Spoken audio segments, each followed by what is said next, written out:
let's go back a little. Did you see you got blood on your hand? I did. It happened to the best of us at times, doesn't it? So I was scared, so I slipped over. We can keep that just between us, can't we? No, Mr. Gossip. I'm going to have to ask you to add that information to your formal testimony. Oh, if I must. Okay. Kazuma? Why is Kazuma doing this? Hold it! You wiped your hand on the floor? Well, once blood on us, eh? Horrible stuff. And they might have thought I'd done it. No ta. And you didn't think that might be a problem? Does it really matter if I left a few grubby handprints on the floor? And they'll get cleaned up in the end, won't they? Don't make such a fuss, it's a message from all of us. Is something wrong, Character? No, my lord. I didn't remember anything in the report about a bloody handprint on the floor. That's all. Don't come at me with that. You can't intimidate me. I know what I did. I wiped it off. On the floor. The blood. Well, I know where it was. I wonder, could that be what happened? Mr. Naruhodo? I don't have all the answers yet, but I think we may have just uncovered a vital clue. Now, I do want to keep it pressing everything first.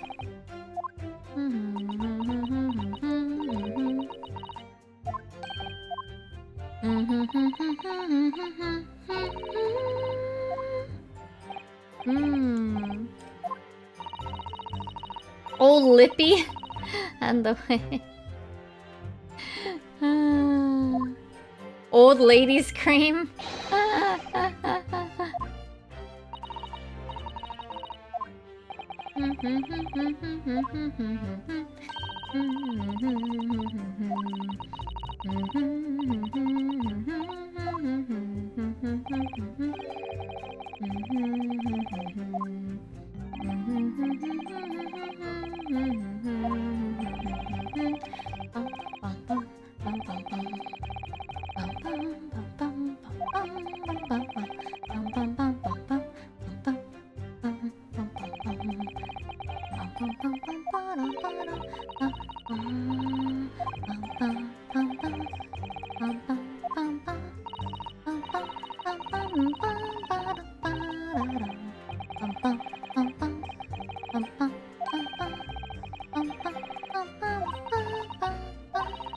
Yeah.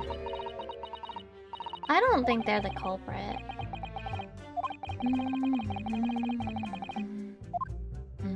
Alright, now I gotta go this line. Press. No, wait, it's back here. Objection! Here it is. So you wiped off the blood from your hand on the floor of the room. Are you quite sure about that? What else do you expect me to have done, eh? Does it really matter? Objection! Oh my god, he sounds so angry. The police found no such handprint on the floor during their investigations. What exactly is the defense asserting? Will you let me finish? If you listen, you'll find out. Prosecutor Asogi. Damn! Get him! Certainly, there was no bloody handprint found. On the floor. What are you trying to say? There was a handprint of blood left very clearly at the scene. On the back of this notice board.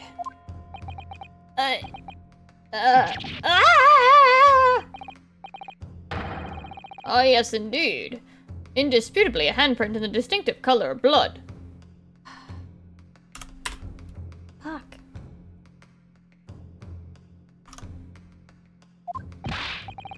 You did right, that's my right hand.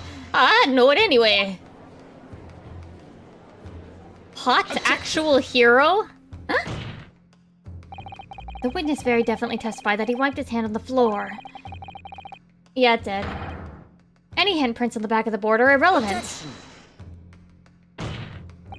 Not if the board itself had fallen over onto the floor. In that case, it's quite possible for the witness's handprint to have ended up there. Just look at the floor plan of the room. The notice board was in the opposite corner of the room to the victim, and in an upright position. Even if it had somehow been toppled and was lying on the floor at the time, it would have been a considerable distance from the body. I fell over when I came across the body.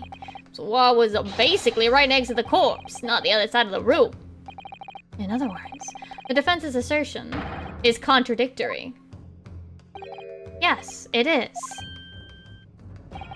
There's a very definite contradiction here, for which there must be a reason.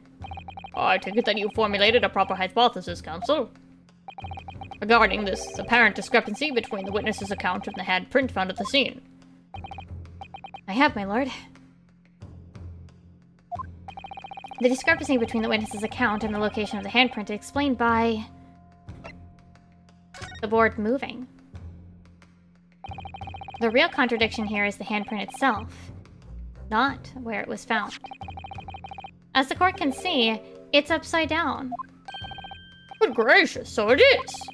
If the witness had put his hand against the board, the finger should be pointing upwards. What? What does that tell us? It tells one simple fact. When this handprint was made, the board must have been lying on the floor as I previously suggested.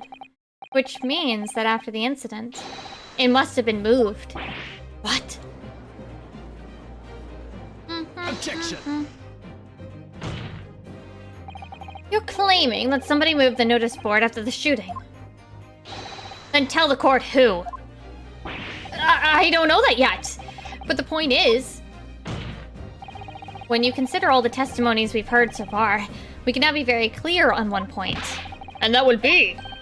The position of the notice board at the time of the incident, my lord. So, Counsel, I must ask you to clarify your assertion for the court. At the time of the incident, where do you maintain the noteboard was situated? Like... here? That! This is the only possible location. Immediately adjacent to the doorway. If the court would think back to the testimony given by the defendant earlier, he said that when he entered the room, it was dark, and he couldn't see the body. But ick! If the notice board had been here, the body would have been completely hidden from view, and the light from the candles would have been blocked, making the room appear darker. Objection! But the accused also claimed that the victim's body simply appeared before him. That's true. Or, in his precise words,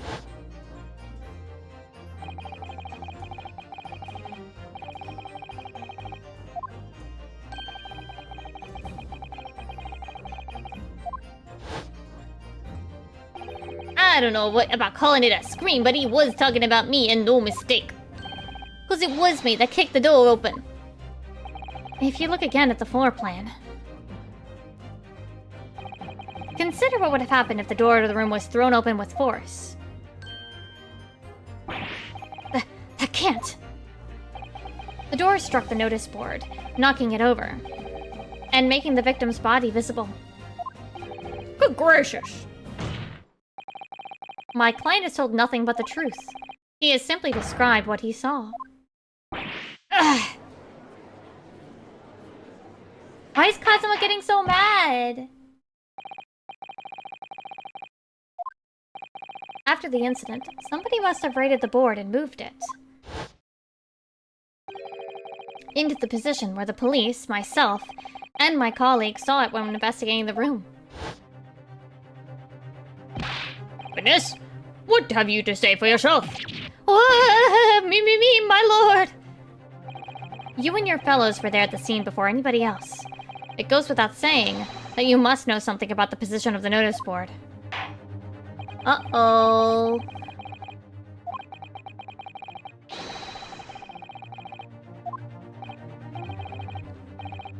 Stop looking over your glances at me. I get the message. Gossip man. Made an oopsies.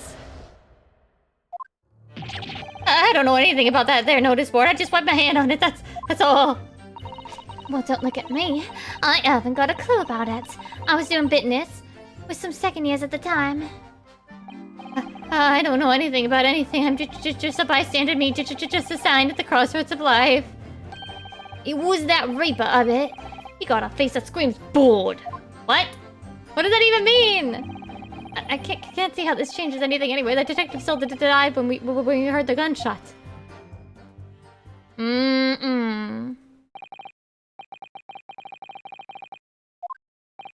Shaken by the crime they witnessed, and with only the light of a few candles and an oil lamp by which to see, we can't expect these witnesses to be able to give a more precise account of what happened. I'm gonna have some graham crackers. Well, Teddy Grahams. That's right, yes. It don't pay to expect too much. Man's endless quest for knowledge that's just destroying this world. That's what I think. Do you? Really? In any case, as this testimony shows, even if the notice board was moved by somebody following the incident, it makes no difference. When the gunshot rang out, the accused was the only person at the scene. In short, the only person who could have possibly have committed this crime is Barak von Zykes. None of this is wrangling over the board changes that simple fact.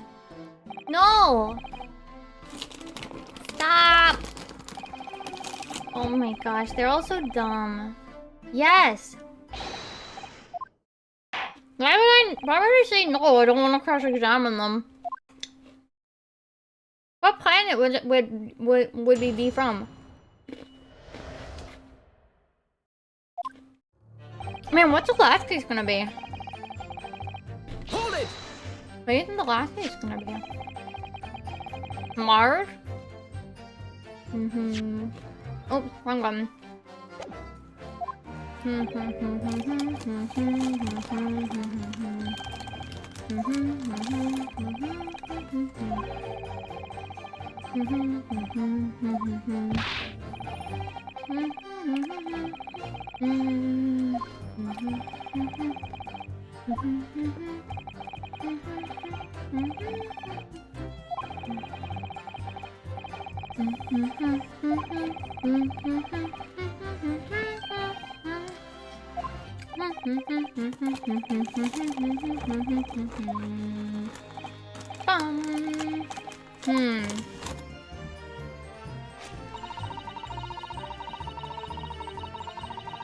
Hold it!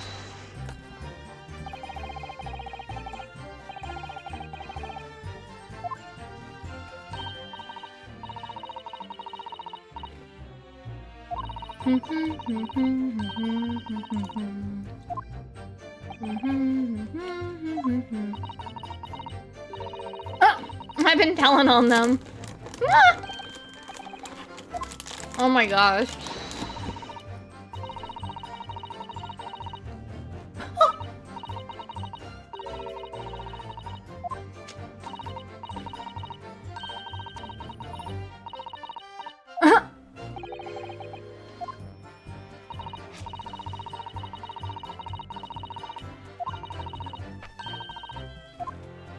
Oh my god.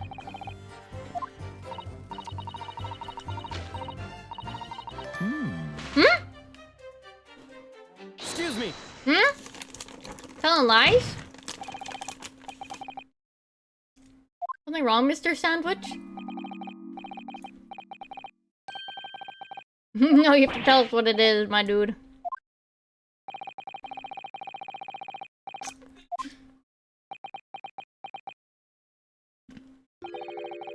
Philosophical thoughts. Deep philosophical thoughts. What? Is he okay?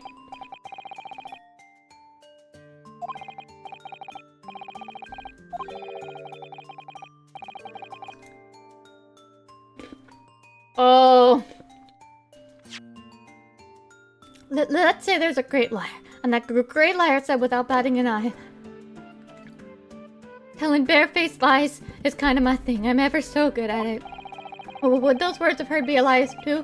Or the truth? In which case she's not a liar. Oh, it's a hellish paradox, that one. Don't you think? I'm not entirely sure, to be honest.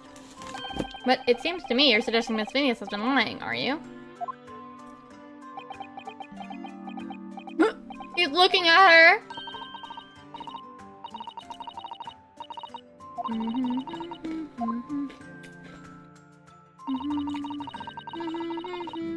Oh my god.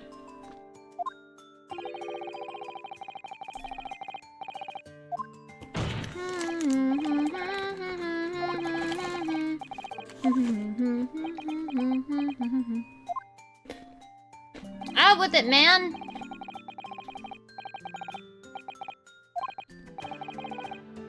Oh.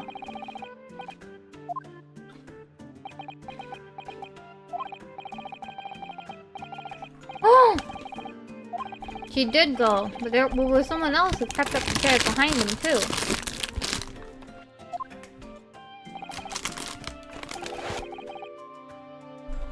That rotten liar over there.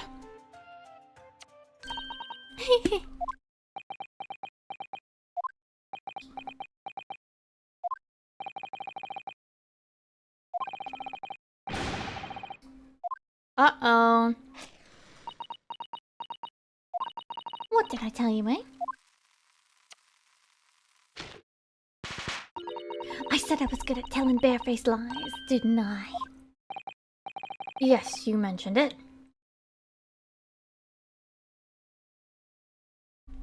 Yeah, I can.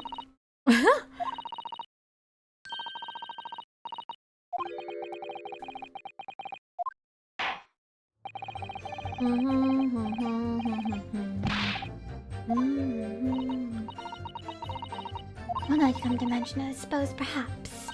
I do clearly remember climbing the stairs to the room, yeah? Either you clearly remember it or you don't. Well, I shall consider it a fitting punishment for this perjurous act later. For the time being, you will immediately amend your testimony to reflect the truth.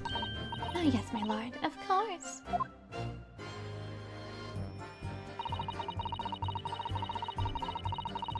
Hold it!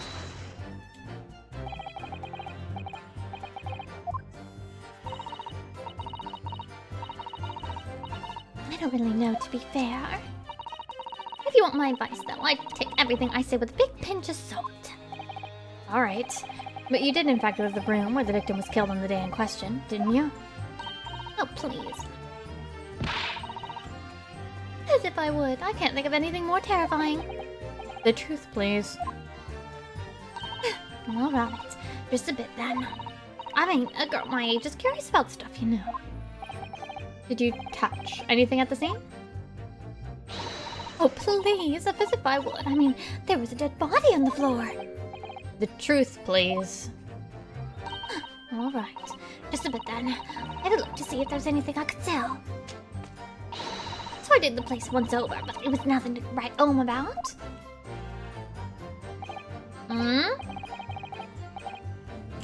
But you didn't move the notice board by any chance, did you?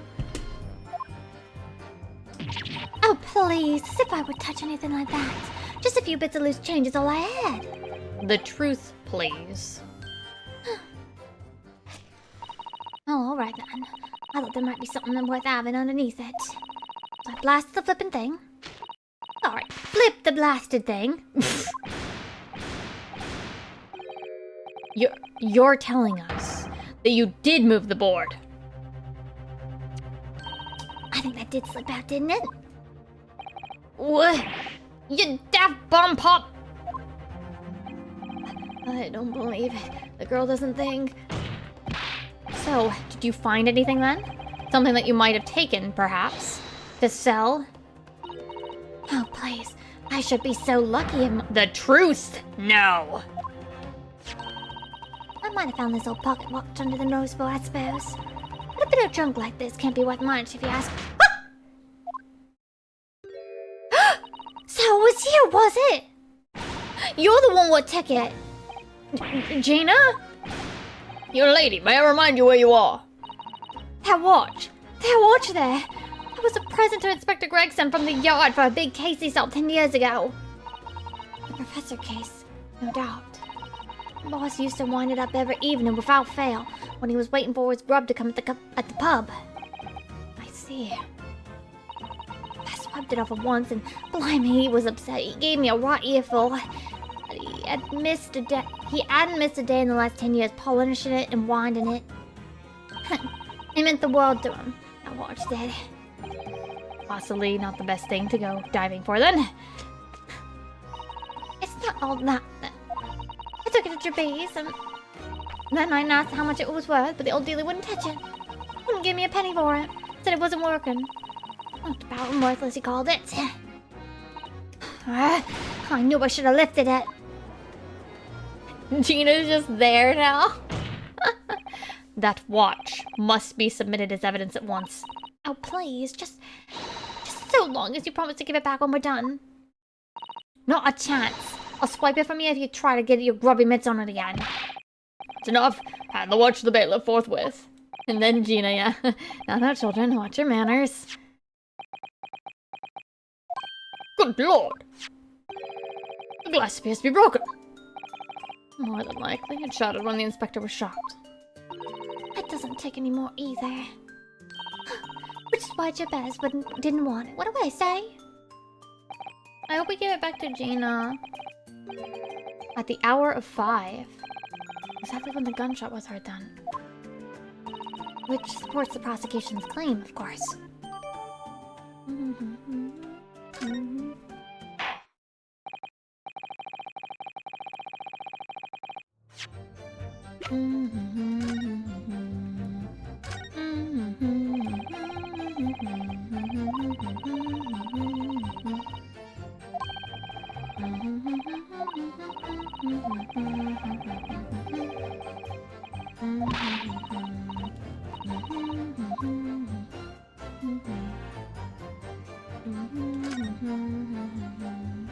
Something's broken here.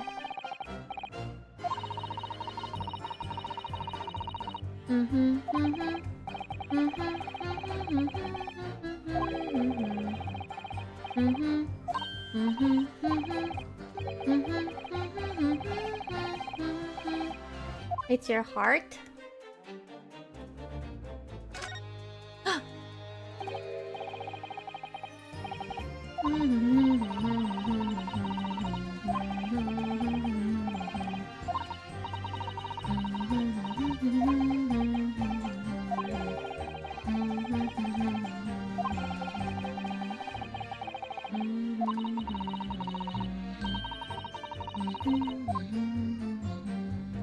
Okay, can I...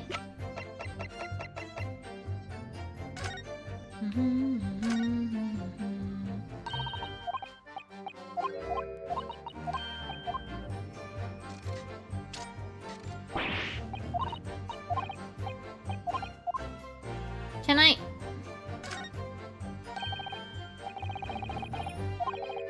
Could be the key for Inspector Gregson's watch. Yes, it could be. Let's try it at once. There's not a moment to lose.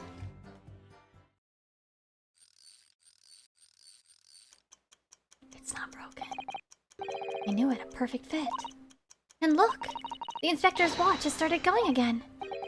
So it has obviously not just been wound up, that's all. What is it, Mrs. Otto? Well, if the watch isn't actually broken after all, I have a feeling it could have profound implications. She's deep in thought now. Perhaps I'd better start thinking deeply, too.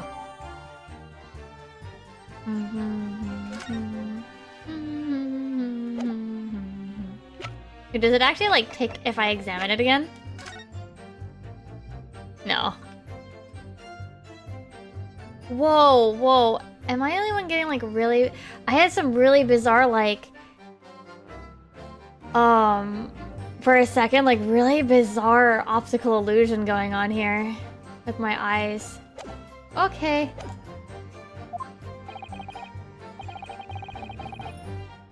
No! Big bearing! Yeah, like... The watch face was, like, indented.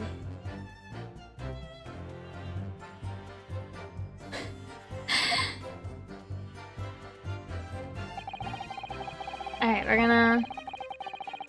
Hold it!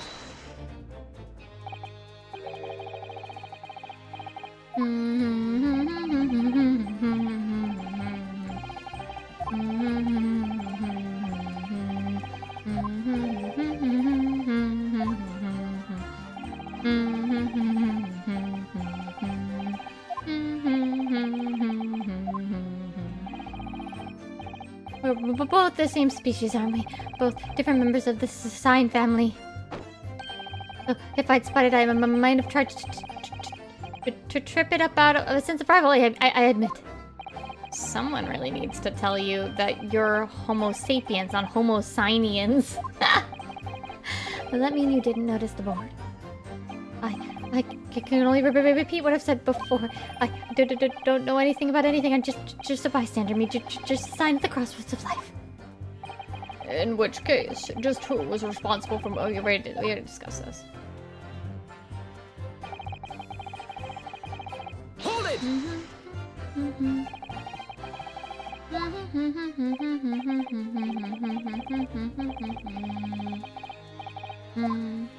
Okay, so now we're like we have the rest of the testimony, even though I've solved the thing that we had them testify for.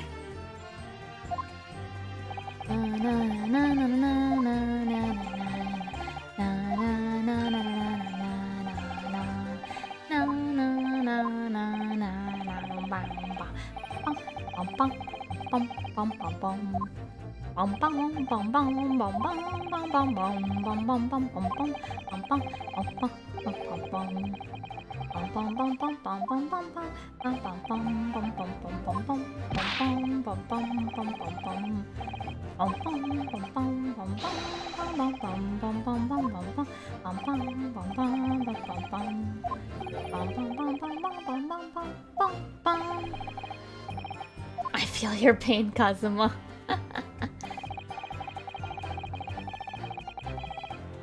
Alright, I'm just gonna present this because this is wrong. Objection! I don't need to press it, I know. I'm afraid that's not necessarily the case. Oh, at the scene, we found this key to the winder of the inspector's pocket watch. A key? And having wound the pocket watch, we discovered that it in fact still works. You see, the watch didn't stop because it was broken at all. And that fact completely undermines one of the most fundamental premises on which this entire case has been built. What? Order. But counsel, the watch was stopped at almost exactly 5 o'clock. Yeah, which is just when we heard that gunshot. It is exactly the hour. The time that was showing on the watch tells us nothing other than when it wound down. Damn. It's merely coincidence that it happened to be at 5 o'clock. Objection! Kazuma! Even if that's true, the 3 witnesses here all heard the gunshot at 5 o'clock. So that's obviously when this crime was committed. Objection! No. No, that doesn't hold. Why not? Oh, he's getting mad. Recall what Inspector Lestrade said only moments ago. The boss used to wind it up every evening without fail when he was waiting for his grub to come at the pub. But he hadn't missed a day in the last 10 years, polishing and winding it. It meant the world to him, that watch did. The victim was in the habit of winding his watch once a day, in the evening. We can reasonably assume, therefore, that he wound the timepiece on the evening before he died as well. Yes, that would be entirely reasonable. But if that's the case, you wouldn't expect the watch to have completely wound down by 5 o'clock the following day. Oh, Well, how do you explain it then? In summary, the evening before the day of the incident with the gunshot ring out in that room, infinite fish and chips, the inspector was already unable to wind his watch. You can't mean... What would stop a man winding his watch if he's been in the habit of winding it every single evening for 10 years? The obvious answer is that he was already dead. Omae wa mou shindeiru. Oh, Gina went back. Yeah, Gina would get the next... Gina's the next of kin. She gets the heirloom fish and chips. Objection! Extraordinary isn't the word. It's absurd. You claim he was already dead the night before. Do you really think that Scotland Yard's coroner would have overlooked something like that? On that subject, there is something rather surprising. There's actually an omission in the coroner's report. Oh, I noticed that. The time of death is not noted. That's right. Wait a minute. You're forgetting that my legs went under me when I kicked the door in. What do you mean? Like I said, I planted my hand in a dirty great puddle of blood. Yes. So the victim's blood hadn't dried. It was fresh. He catches on fast, doesn't he? Objection! But that blood could be explained in any number of ways. It could have been put there afterwards. Some fresh blood could have been poured over the victim's body after he... Does my learned friend... Learned... What? Think that a fresh blood is available on every street corner? Well, it needn't necessarily have been human blood, of course. Ooh! We've been told previously that Scotland Yard has no way to identify blood as human. Problem is currently being researched. At present, you are correct. It is beyond our abilities. So then, a chicken's blood could have been used, for example. It's certainly a possibility that it wasn't the inspector's blood at all. Objection! But the gunshot was heard at 5 o'clock that afternoon. That's beyond question. Is it, though? But... Given that the time of death of the victim has already been called into question, it isn't beyond the realms of possibility that what these witnesses heard wasn't a gunshot at all. Oh, please. What are you trying to say? This is like no we heard, and it was a loud bang that came from that there room. You listen to me. A street seller is sorry, it's weird. Oh, he got his little horsewhippy thingy. I don't doubt your ears, sir. But all you can state with certainty is that you heard a noise that was like a gunshot. Yeah? Explain yourself then, Counselor. A noise that sounds like a gunshot could have been made with... Take that! Or fireworks. Something like this. The culprit could have set off one of these to fake a gunshot. Good gracious. The very fireworks that are sold by the witness. Now, hold on a minute. How are you saying I did it? My pretty little firecrackers only make a little pop anyway. See? Not 100 of them together. The Venus special that you sell for 600 pennies sounds like this. As the court can now attest, it sounds very much like a gunshot, in fact. You're trying to suggest that somebody set up one of those fireworks outside the scene? I'm suggesting that somebody knew the defendant was in the room at 5 that day, and sought to implicate him by creating a sound like a gunshot for these peddlers on Fresno Street to hear. Objection! Oh?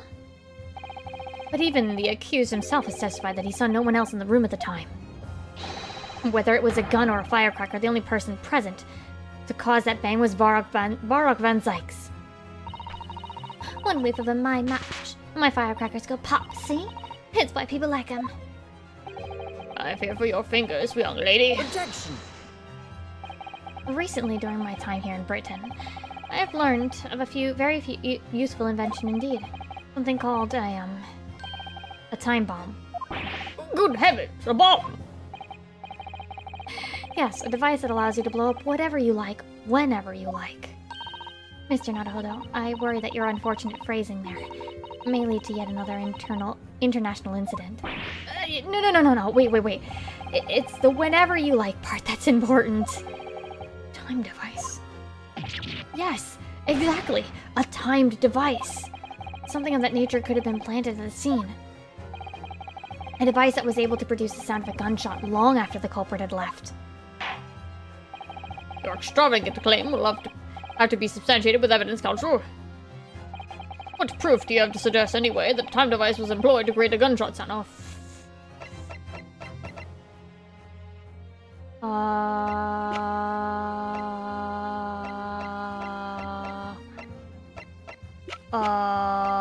Probably these. Take that! Yes! As the court has already discussed, the tip of one of the candles in this candelabrum has been blown off. Indeed, because it was struck by the bullet, which presumably passed through the victim. I don't think that's possible, my lord. Not possible. Why? Because of the scorching. There are gunpowder scorch marks clearly visible on the broken candle. There are? Goodness, yes. But is it not the case? There was also scorching on the victim around the bullet entry wound. That's right. There was. But as we heard earlier, scorching like that only occurs on the target at very close range. A matter of centimeters from the gun. Ooh. Which means that the scorching on the candle can't possibly be the result of a gunshot. Suggesting it came from the fireworks? How can that be, eh? The fact that there's such visible scorching on the candle suggests that the fireworks must have been right next to it when they exploded. Or to put it another way, the candle and the firecrackers were joined together. Oh! That makes sense. The culprit somehow attached the firecrackers to, at one point, at a point partway down the candle. After the killer had left the scene, the candle slowly burnt down along with the other two, until eventually it ignited the fuse of the firecrackers, generating a loud bang.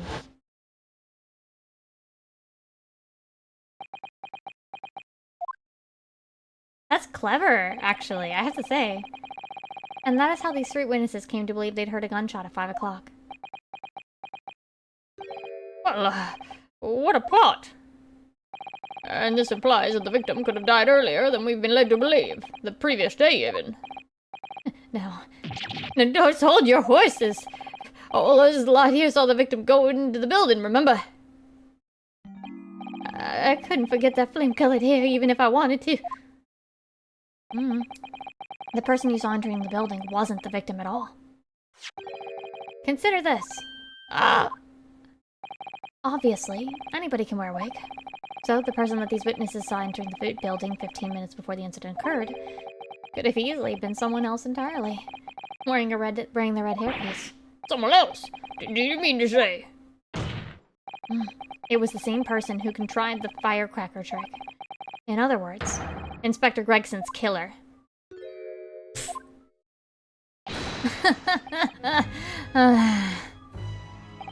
Oh, very impressive, Nunosuke. Naruhodo. Kazuma? I'm really quite amazed you've come this far. But after all, I'm not the one who told you that you had all the makings of a great defense lawyer. I also noted the lack of a time of death in this report.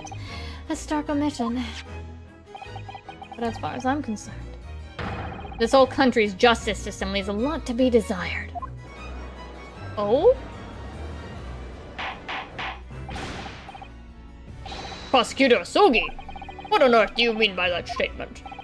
I hear that many of the leading members of Britain's judiciary are present to observe this trial today. So we cannot allow even the slightest doubt to be overlooked. Oh. The defense's assertion about the time of death based on the victim's stopwatch is just conjecture. What? But while the possibility exists that my learned friend may be correct, we have a duty to explore it. Well, certainly. I would agree with you. And what immediately comes to mind is, of course, what was Inspector Gregson doing, and where did he go on the day before the incident? Do you know? The inspector always carried out his investigative work alone. His movements were treated as confidential within Scotland Yard. Even within the yard? However, considering the evidence we've been presented with so far, I'd say it's fairly apparent what case the man was pursuing. Wouldn't you, my learned friend? I do have a feeling about what case he might have been investigating. Yeah, I agree. Surely.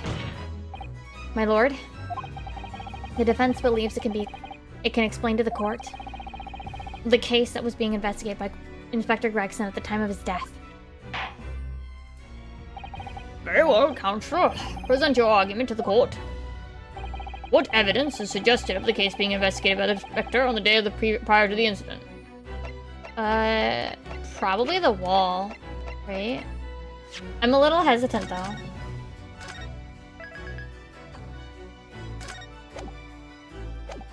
I really like this. Take that! No, it's wrong. It's wrong.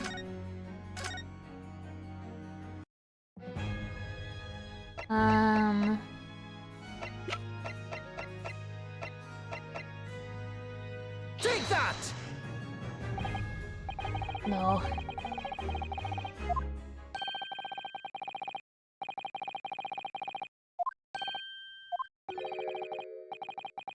Wait. You know, it's fine. I'll take the one hit. Did you just draw Karuma on me, my friends?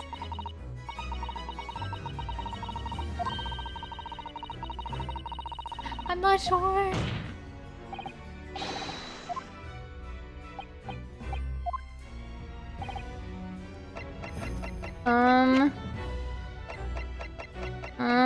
Wait, the hat, the thingy. Take that!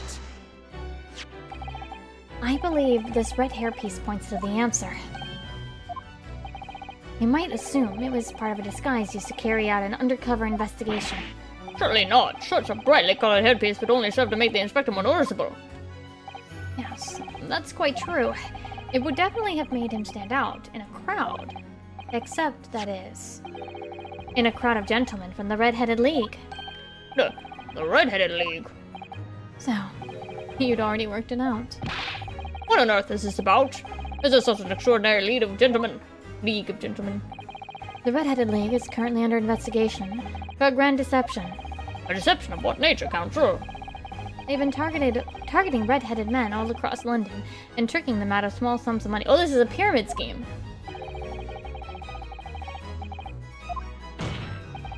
My lord, the defense calls for these two men to be summoned at once.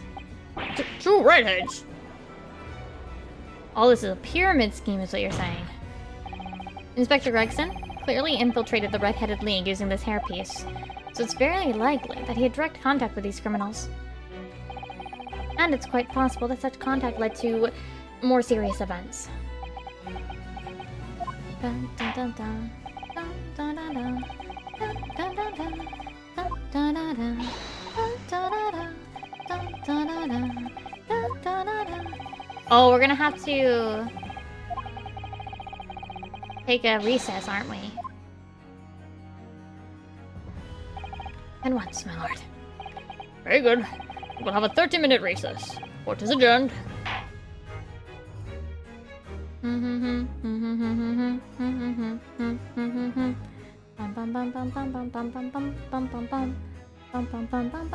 gonna get another snack of pretzels because I'm so hungry.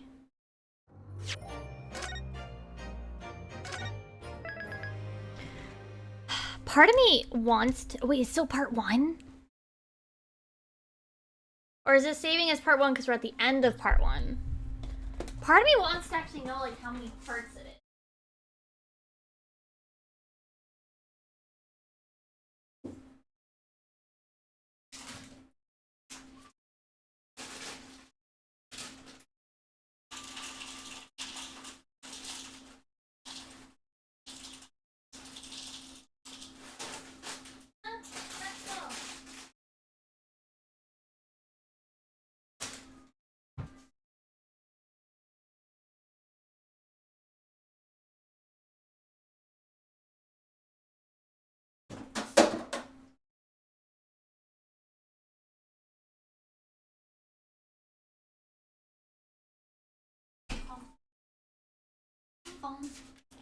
Yeah, part of me wants to know, like, how many parts is this? Just so that way, like, I can know how much more I have to go.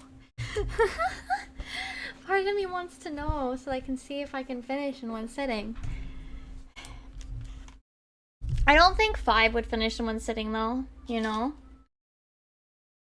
5 is unlikely to be the case. Let's see, is this...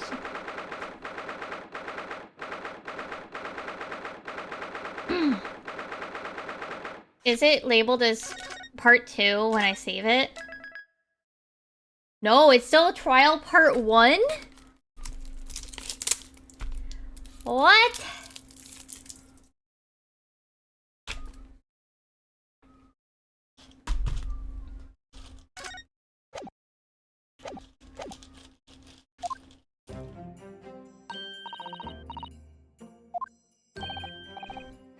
No, I don't think I'll finish it all in one day then.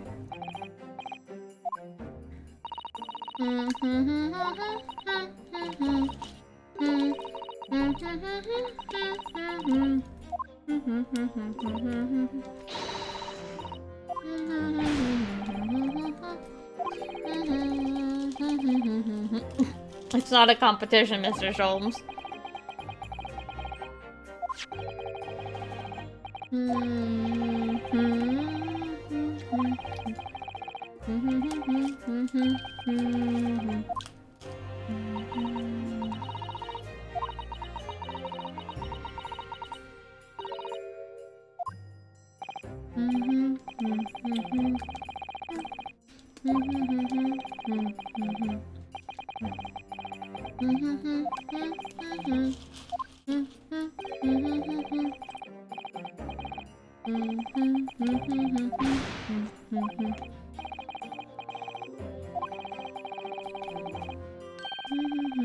I have a weekly £4 income.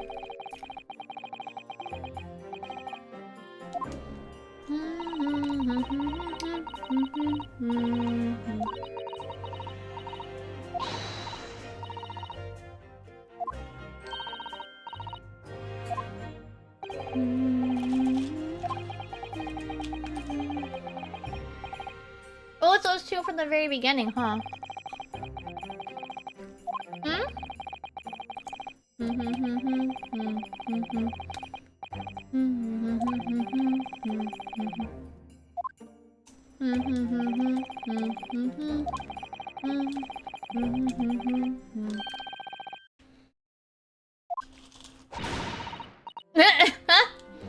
Gina's so sweet.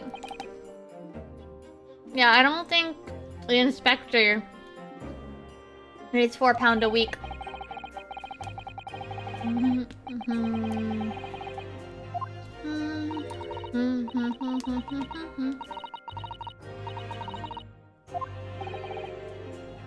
How does all of this add up?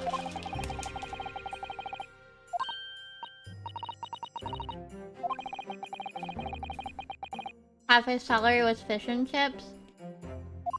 No, he doesn't need to sell fish and chips, right? Reserve the time? Oh.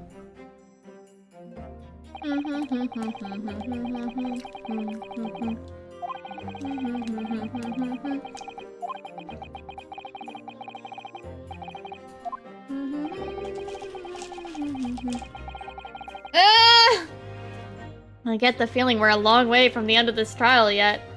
Please. I'm dying.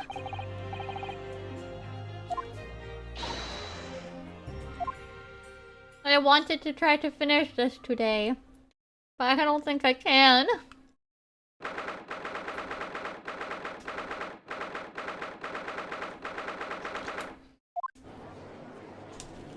No die only trial. I'm trying.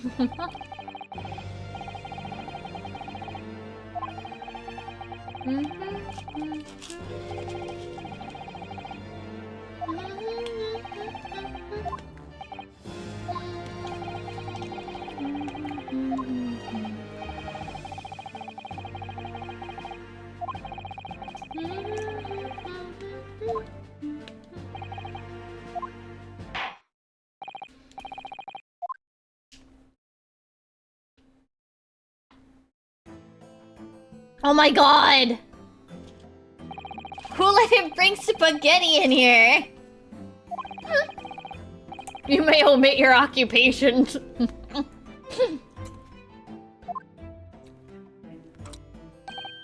I am Fabian de Rousseau. A descendant of the great Rousseau family from... How do you pronounce that as a place name? Nice? Nice? I don't know. In France. And my name is Peppino de Rossi. Nice? Okay. I am the third son of the great Familia de Rossi, the landowners from Napoli.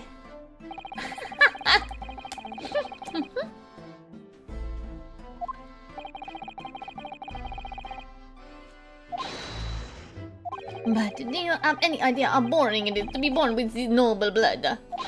Hi, yes, it's Kazuma. Hello. I make it my mission to get the better of the world by employing the little gray cells of my brain. He's acting like so weird. I don't like it. That is all I'm trying to do, huh? So, that's the only reason for this whole grand deception you've been carrying out? I hope you're doing well, Faye. Oui. You could say that.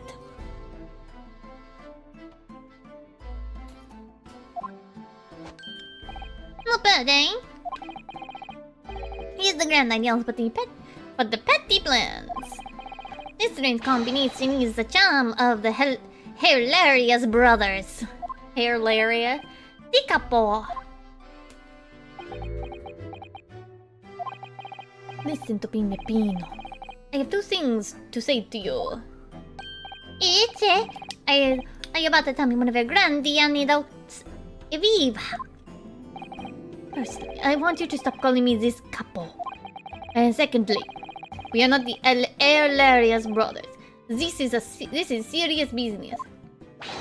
Tibilo, there it is, that couple's trump card. The furrowed brow. It is deeper, capo, the furrowed and the meaning of your words.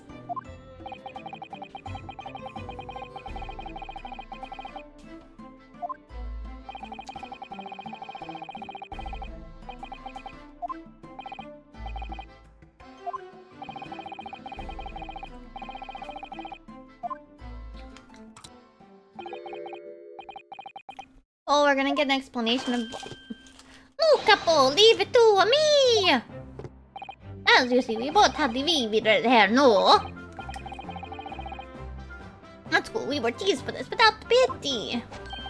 The couple here, he was many times behind the schoolhouse crying like the Trevi fountain.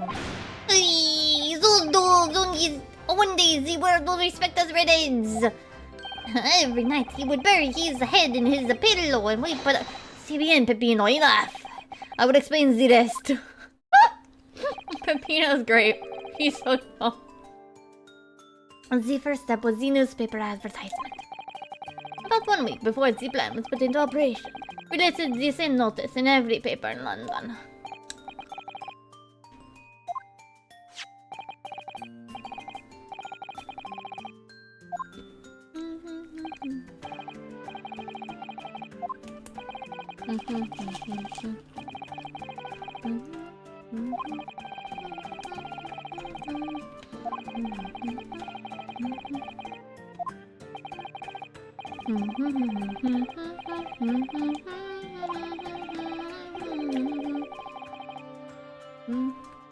Oh, he took an application fee. And with the money to France. It was a most elegant plan, no? No, it was most dishonorable. But to be frank, I'm stunned anyone who's foolish enough to be taken in by such an obvious trick.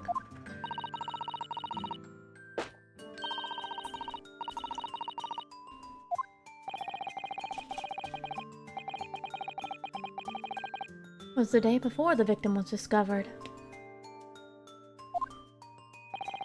Crucially, these two men spoke face to face with every single person present that day. Oui, I have seen more red-headed people in one day than I will see in the rest of my life. See, and now, every time I see the couple's hair, I feel sick to my stomach.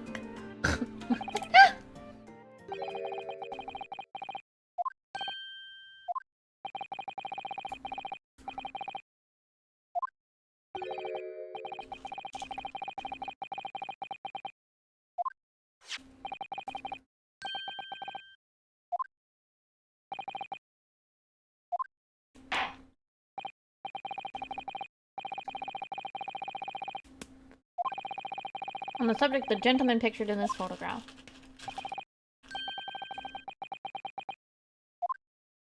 Okay.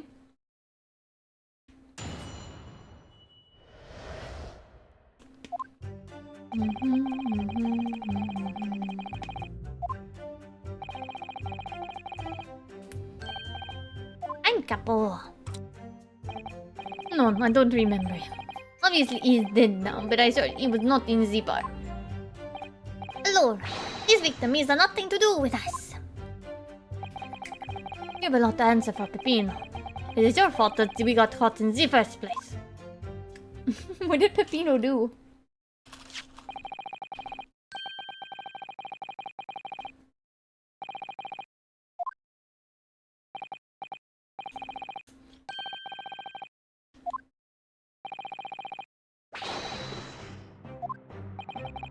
Oh.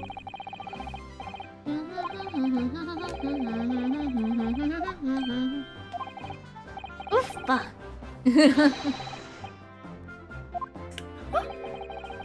He's really a skulker now.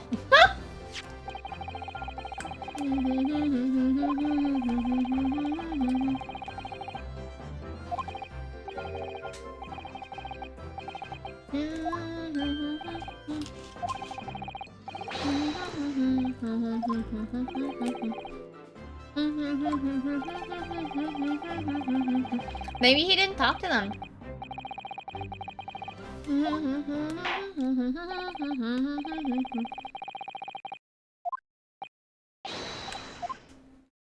Maybe he like did an interview with them. Maybe he was just like, you know, vibing, watching, inspecting. Hold it!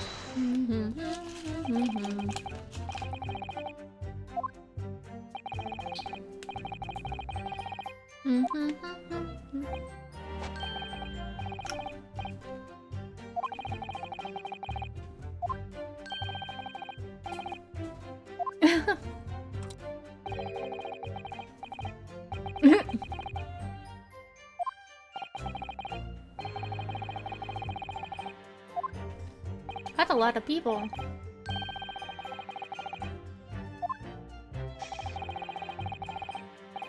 We take their address as well. Let them know by. He got a little spaghetti on his face. 5,000 shillings in one day. Oh my gosh.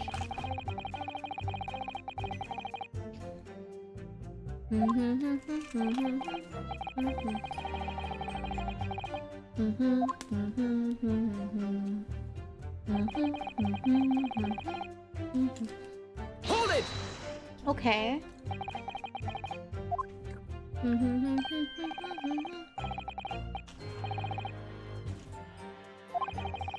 He was trying to trick you, but you were tricking people. This is the con artist.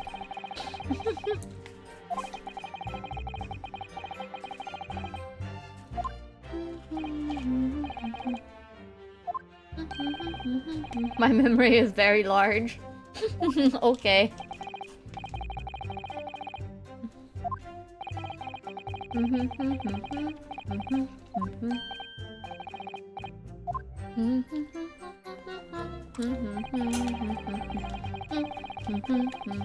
Hold it!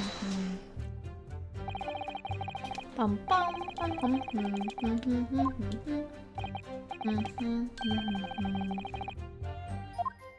Okay. Wait, did they take pictures of everybody?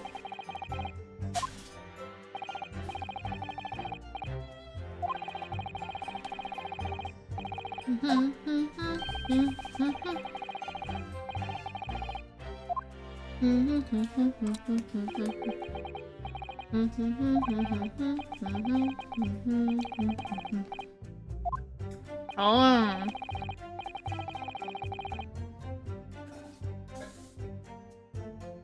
But it's much as the math.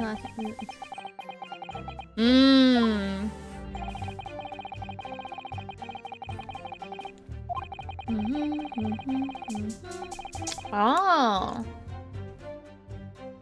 His fish and chips.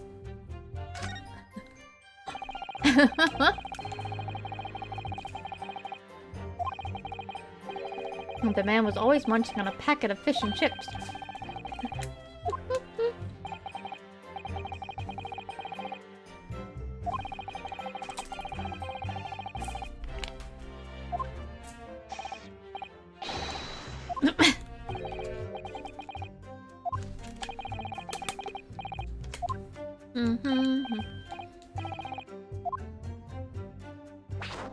Okay, so... Okay, so I'm gonna try to use a different fact.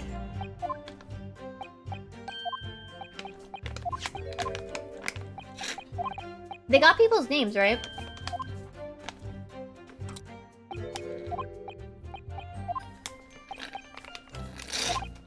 Oh, we got some more cheek physics. Oh, shoot. I accidentally clicked the same option. Oops.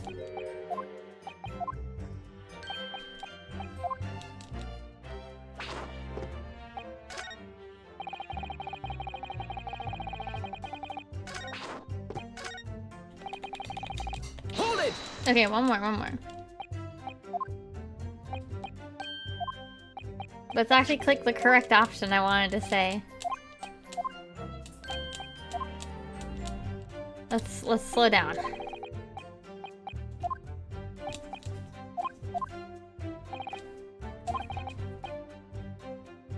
His name. I can certainly appreciate that just knowing the man had red hair wouldn't help you remember in this situation.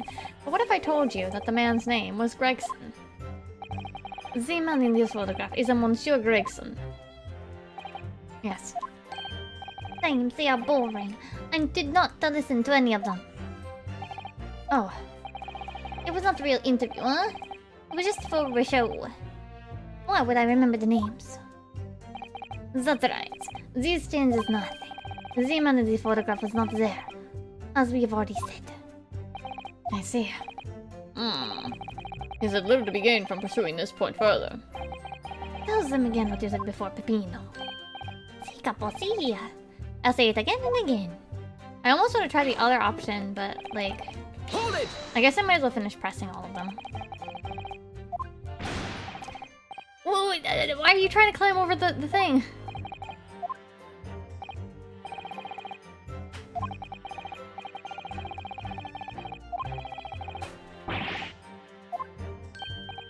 We are the victims here. No. No, you're not.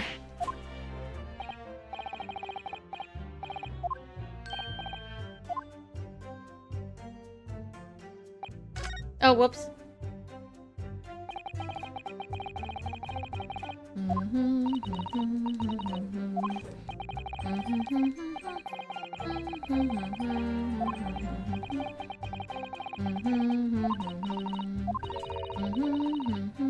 They don't appear to be telling lies.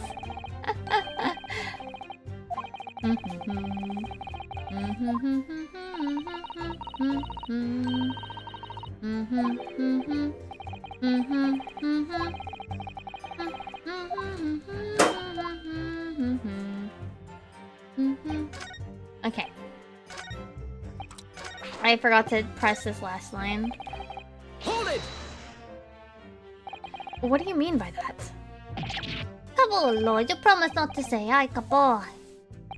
After we had taken all the monies of the day, we should have left the country. That was my plan. I left the purchasing of the tickets for the ferry to I don't know how to read that place's name. To my companion here. But he bought them for the wrong day. Oops. See, but it is an easy mistake to make, huh? The 31st. I have no sympathy for you. We were all day late for the boat because of your stupidity. And it's only because of this that the so-called great red-headed detective caught us. Ah, boy, you know what I think. This is the work of God. It's a holy punishment, eh? Pepino, for the last time. This is not holy punishment. This is only your fault. Ah! Don't blame God for your unholy mistake. You are making me sick with anger. Maybe I make a mistake. But when is time to eat the pasta? No, when is a fast. Okay. Sure.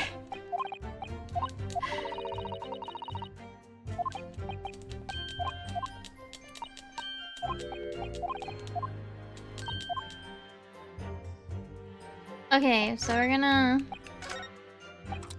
Hold it!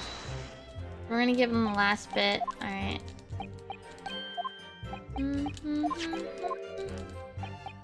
Let's see if his job.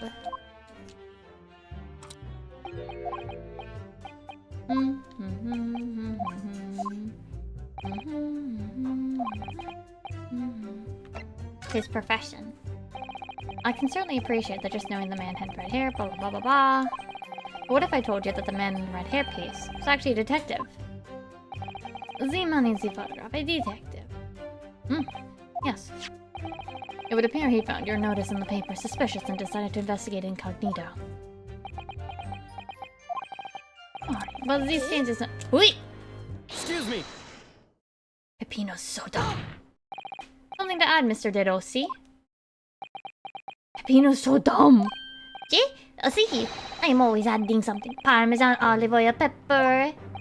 But I'm... not food! Did you not agree with your friend's last remark by any chance?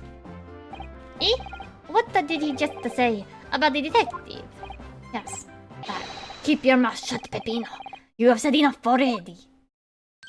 But why, Capo? What is the problem? There was a man who said that. I am an inspector from Scotland Yard. What? Peppino is so dumb. I love him.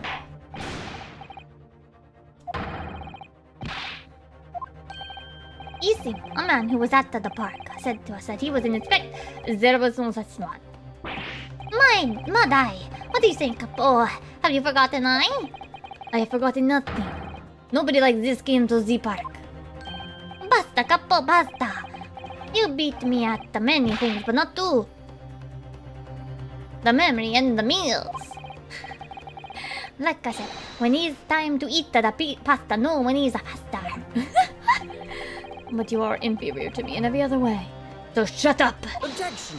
No, let Peppino talk. Let the little idiot talk.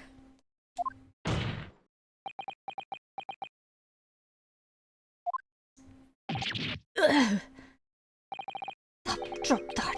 The damage is done. Indeed it is, sir. There was a man who came to the park and he said he was an inspector from Scotland Yard. However, he looked nothing like the man in the photograph. He was someone else. How can you be so sure? Because, to start with, his face was completely different. See, it's true. The man who came was a younger. His face was so clean-shaven, his eyes were sadder, his chin was thinner. No resemblance whatsoever, then. Anyway, I was not going to be fooled. I took the obvious precaution and said to him, if you are really a detective, show us the proof. See, the capo here, he doesn't take a no-nonsense, eh? But he was well prepared. He said he had identification. Identification? You mean official police inspector's identification? That is most unconvincing. Sorry, my lord? Counsel? No one conducting an inspector would offer his identification for inspection. Quite out of the question. Definitely. Why would he expose his true identity? Clearly, the papers were fake. Certo, capo, you are a genius. As we say in Italia, it takes a thief to recognize another. And what happened after he announced that he was a detective? He became very annoying. He said, you are under investigation. I took his paper from him and chased him out of the park. It was fantastico. And look, here is the identification. So you stole it from the man. He had it coming. He made us very scared. But he was not who he said he was.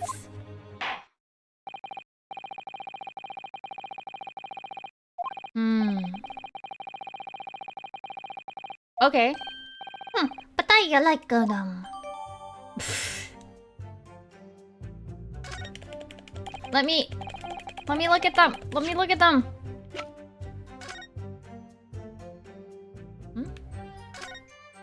Open.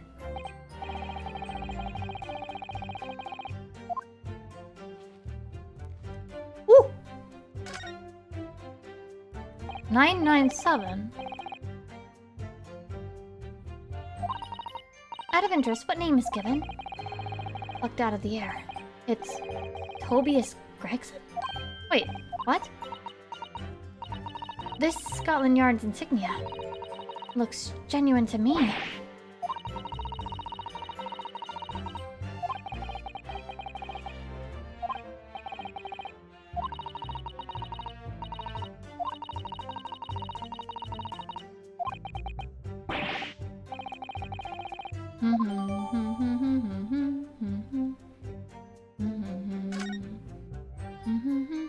Look how hard to read this is.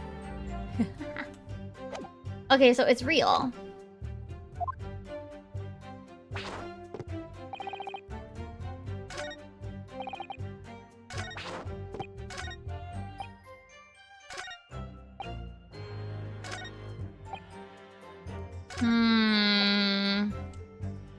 Okay, so then how do I present that this is Gregson? Do I present this here? Objection! No.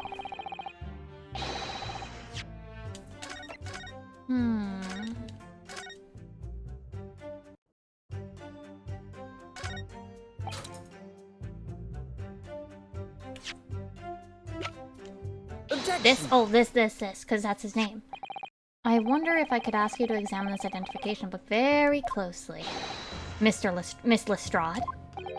Why, Miss Lestrade? What is your intention here, Counselor? Is this really a fake, or is it genuine? That's the question. Which we can't answer ourselves. Objection!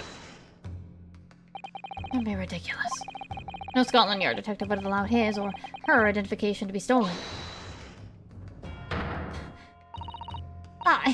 That is the boss's, no question about it. It can't be.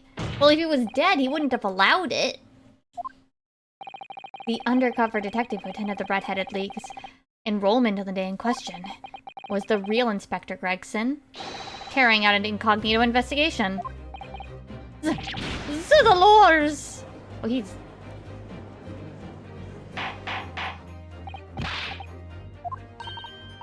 But if the boss had his identification stolen, he would have reported it straight away. What if he was dead?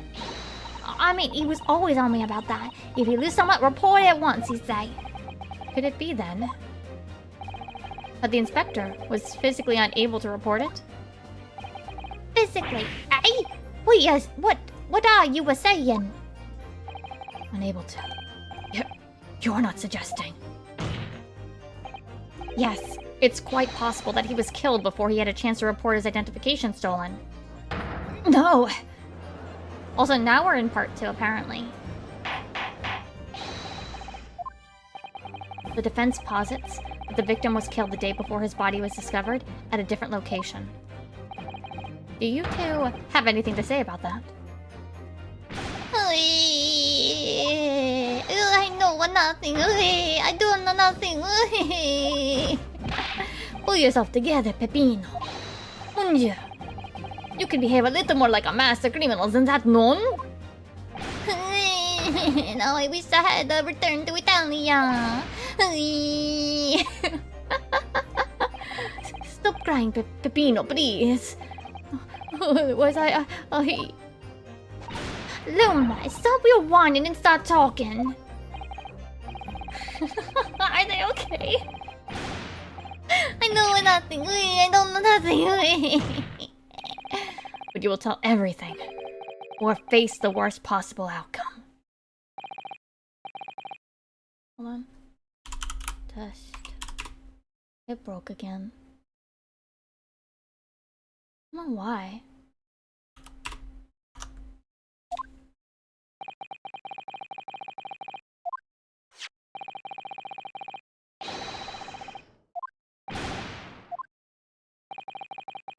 They're crying out loud.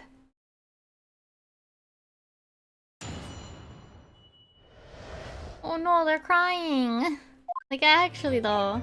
The truth, we took him prisoner, kept him for the night, and I thought our secret hideout. Even though I didn't think he was a real detective, I was too scared to let him go that day, just in case. We took the man's identification from him and shut him in the room next to ours. There might have been a little tussle, but we did him no harm. And the next morning we let him go. He spent the night in the nice room. It was not there like a prison, really. This is outrageous. You imprisoned the man? But no, see, no. He was not like the prison. He was a very comfortable and calm and happy. Ay, kapo. It was never part of my plan. I swear it. Oof, so you think it was my fault, eh? Just because I got the date of the fairy wrong. Oh, by one a little a day. I do not think it was your fault, Pepino. I know it. No. Por couple, it don't is not fair.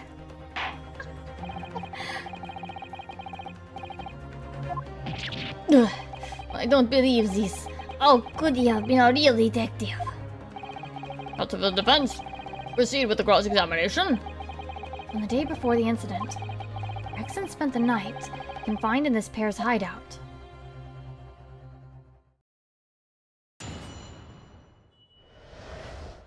Wait, so then was it their hideout? Hold it!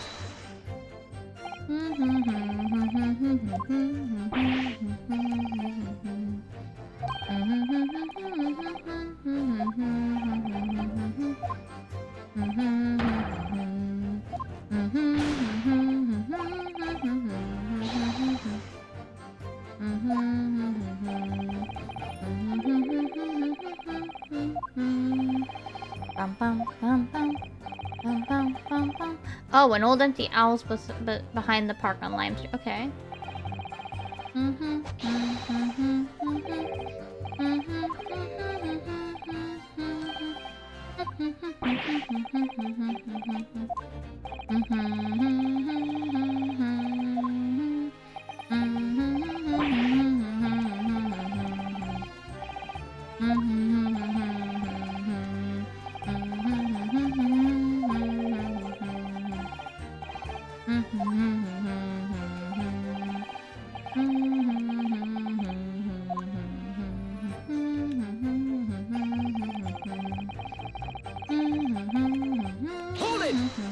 Wait, so then, if he didn't look like him...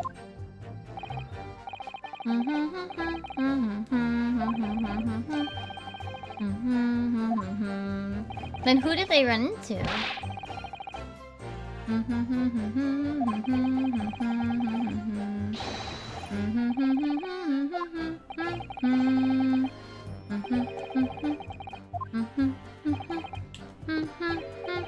You may be right.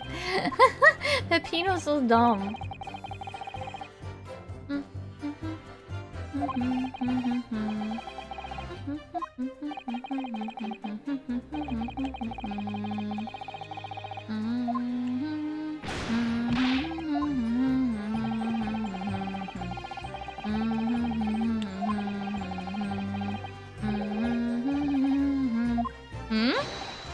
The address? Homicide? That's not an address.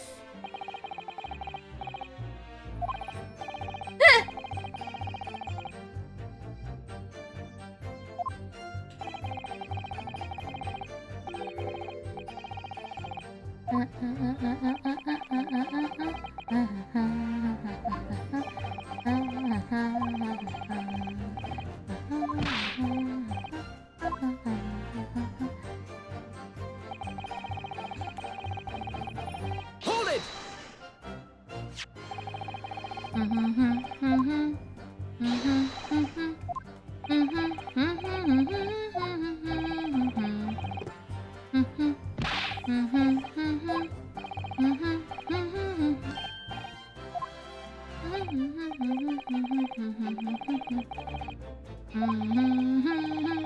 Hilarious brothers.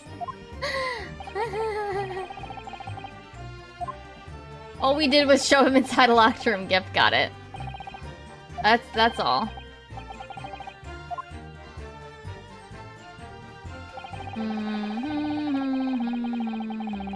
Hold it! little tussle.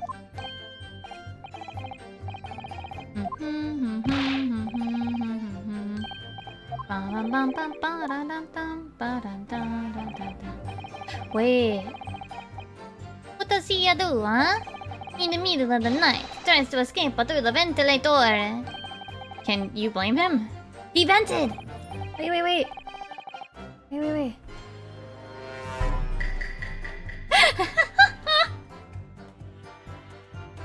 We chased him, Vincent, and we caught him again. Can you blame us? Yes? Wait, you didn't shoot the man in your haste, did you? Who do you think we are? Of course not. I simply got hold of him and again... What? Excuse me. Mr. De Rossi, is something wrong? Where'd the spaghetti sauce come from? Me? Something Mr. De Rousseau said seemed to make you, well, it seemed to make you act even more strangely than usual. What was all that about? Cavolo, at times like that, you don't want to have the capo after you leave me. And I speak from personal experience. Personal experience? That is enough, Pepinos. There is no need to say more. The truth is, the night before we put the red-headed league right in the I was scared. It was not fair to the capo, but I thought when we... It's a shame you didn't manage it. But the capo here, he came after me like the turbine, eh? And he dragged me back to the house, kicking and screaming. I still have the bruises to prove the capo. Bruises, you say? Oh! You wanna see, huh? You wanna see my fantastical bruises? That is enough now, Pepino. No one wants to look at any part of you. What to do, huh? I show you or I don't. I show you or I don't. You do, now. Allora, if everybody wants to see, then I do it. Yeah, he got choked. Ecco. You see, it's still very visible, eh? That red ring around your neck. You got that when you were dragged back to the house? See, the couple sometimes he is very rough. I said that's enough. Peppino's neck is nothing to do with what we are talking about here. You have my word. Yes. What is your opinion, Council? No, that's very important.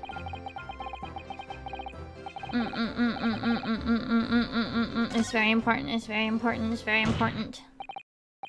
I'm gonna have to ask you to amend your testimony with details about that mark around your neck. Hi, couple. You see, everyone is interested in what I say, huh? Because all this is gonna do is reveal who is the fake inspector. I see. I see where this is going.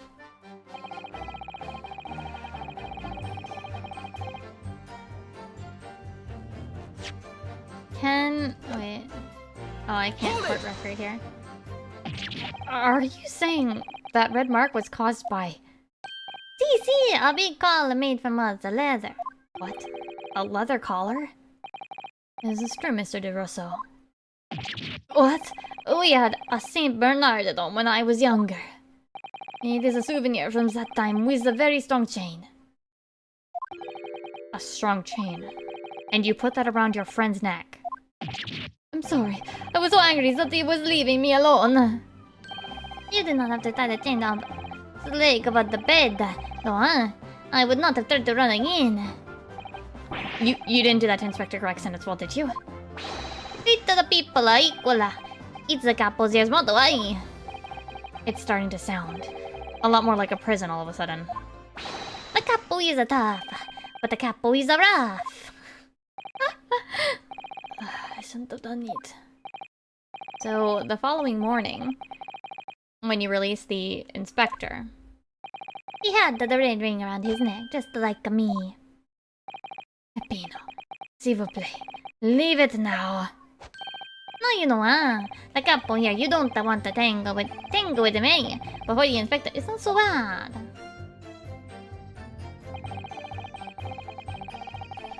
Hold it! Okay.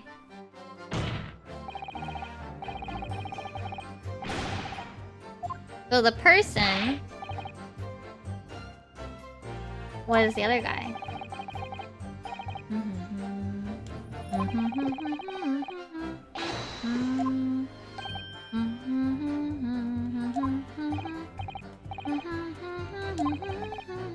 That means the person who had discovered it is this guy. Gossip. Gossip discovered it. And then decided to pretend to be an investigator. And that's how he touched the blood when it was still wet.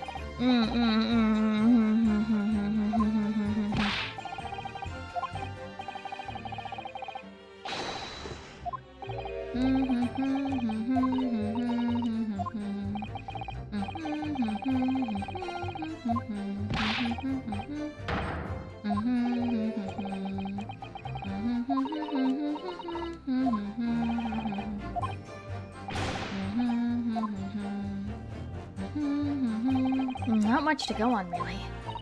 Their testimony does make me wonder, you know. About this pocket watch belonging to the inspector, I mean. Oh yeah, the one he treasured so much, apparently. If he was confined but not restrained, as the witnesses are implying, he would still have been able to wind his watch. That's very true, yes. So did Inspector Gregson actually die when he was being held captive by these redheads? No, he was already dead.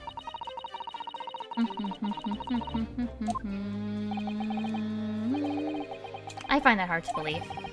Perhaps we should try to find out exactly what happened.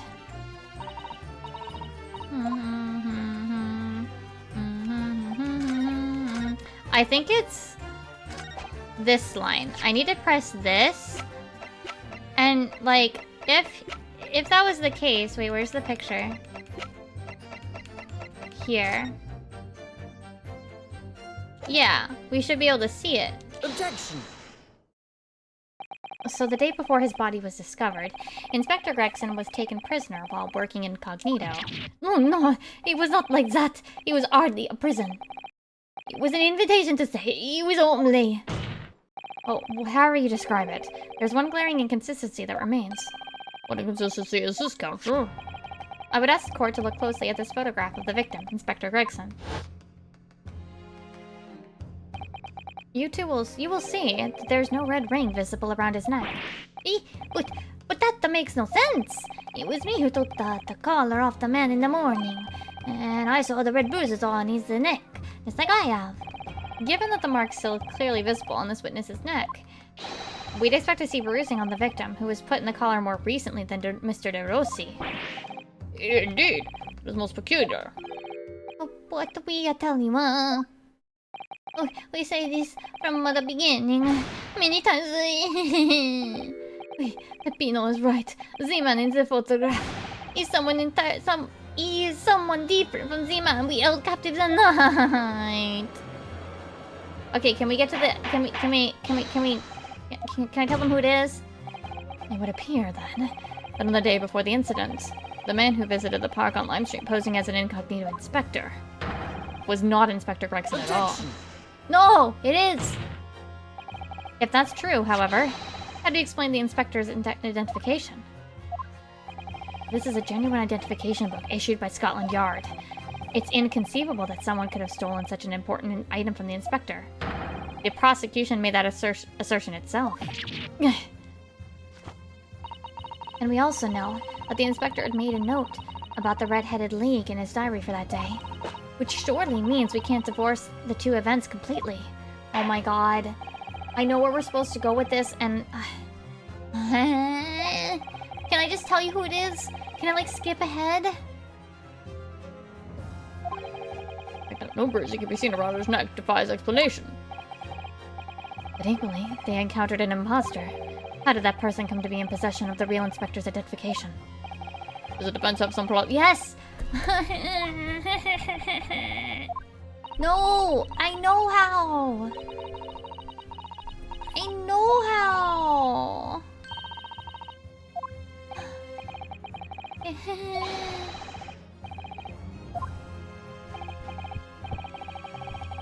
Yes! Yes, yes! Is revealed by information in the court. Wait, No, can I just tell you who it is? I know who it is. I know who it is. So why don't you help us all see whatever the truth it is that you've apparently seen? Who exactly? Yes. An imposter. Though it seems incredible, I admit, the undeniable facts point to only one thing. Since no bruising can be seen on the victim's neck, the person who these two red-headed men took prisoner that day cannot have been Inspector Gregson.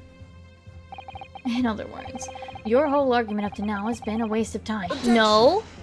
Hold up. On the contrary, I haven't finished, dipshit. There's no bruising on the victim's neck, so the question immediately posed next is, who exactly was this man in the park on Lime Street found carrying Inspector Gregson's identification? See, that's alright. We tell the same story every time. Whoever this man was, the couple dragged him from the pillar to a post with the dog collar. Buongiorno, Peppino. I was not so hard as you say, Who was that falso inspector, eh? Who was he? Clearly, the defense has an idea about that.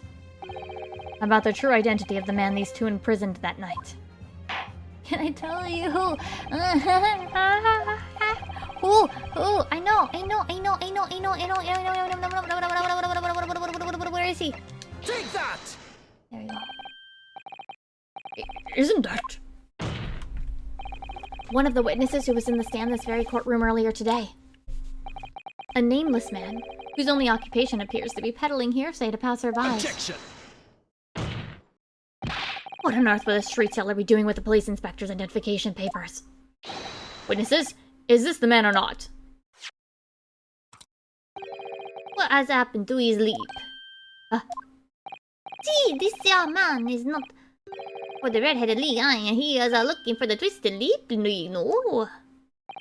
Perhaps rather than making such rash claim next time, you should bite your lip instead. Fuck off. A smug face. During his testimony earlier, I noted something around the man's neck. A red ring of bruising. Eeh. What? How did none of you guys notice it? The defense demands that Mr. Gossip be brought back to the stand.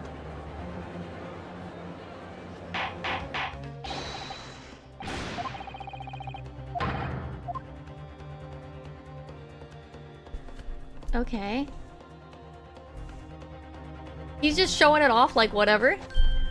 Okay. Well, I never. An undeniable ring of bruising indeed, and identical to that of the witness beside him. Now what's going on here, eh? I've always had this me. It's a birthmark, isn't in it? A birthmark, you say? I assume the reason you've been recalled to the stand has been explained to you? It's somewhat about an inspector again. But I'm telling you, you've got it all wrong as usual. You're denying all knowledge of it. Well, of course I am. You trying to kill me with all this nonsense, eh? Well, at least you have more stories to peddle back on Fresno Street, won't you? Oh. Now we're gonna need you to testify again. And you, Mr. DeRosso and Mr. DeRossi, I'm sure you'll cooperate, won't you? Do we have any choice? We are in big trouble, couple. Quite enough dilatory chatter. Proceed with the testimony. Okay.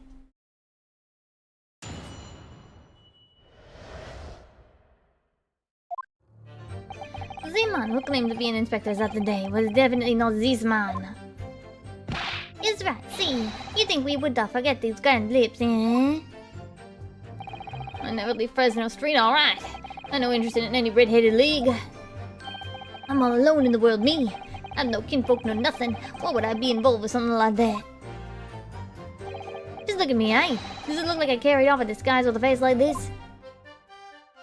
Well, it didn't always look like that. Only appear that we have the wrong man. Well, have I been telling you, huh? There was no need for this pointless testimony. That's right, I'm just a simple peddler, remember? Fresno Street's all I know. How would I have come by a police inspector's identification book, eh? Well, yes, that's hard to explain, but... A brief cross-examination, I think, Counsel. Very brief. Isn't there anyone in this courtroom who thinks I might be onto something? I stand steadfastly at your side as always, Mr. Naruhodo. Kazuma!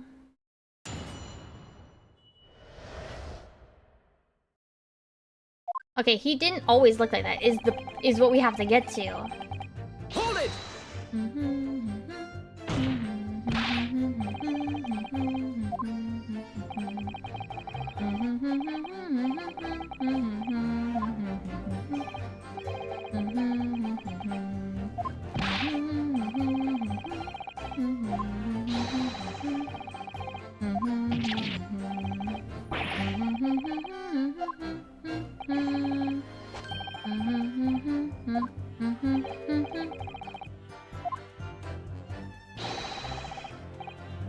And next to die for. Okay, sure.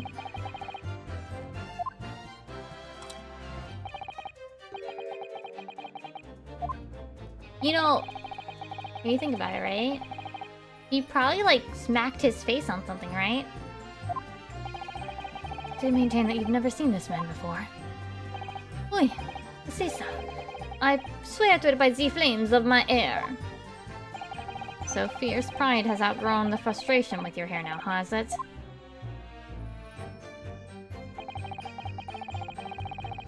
Hold it! He didn't have those lips the day you interacted with him. That's what I'm saying.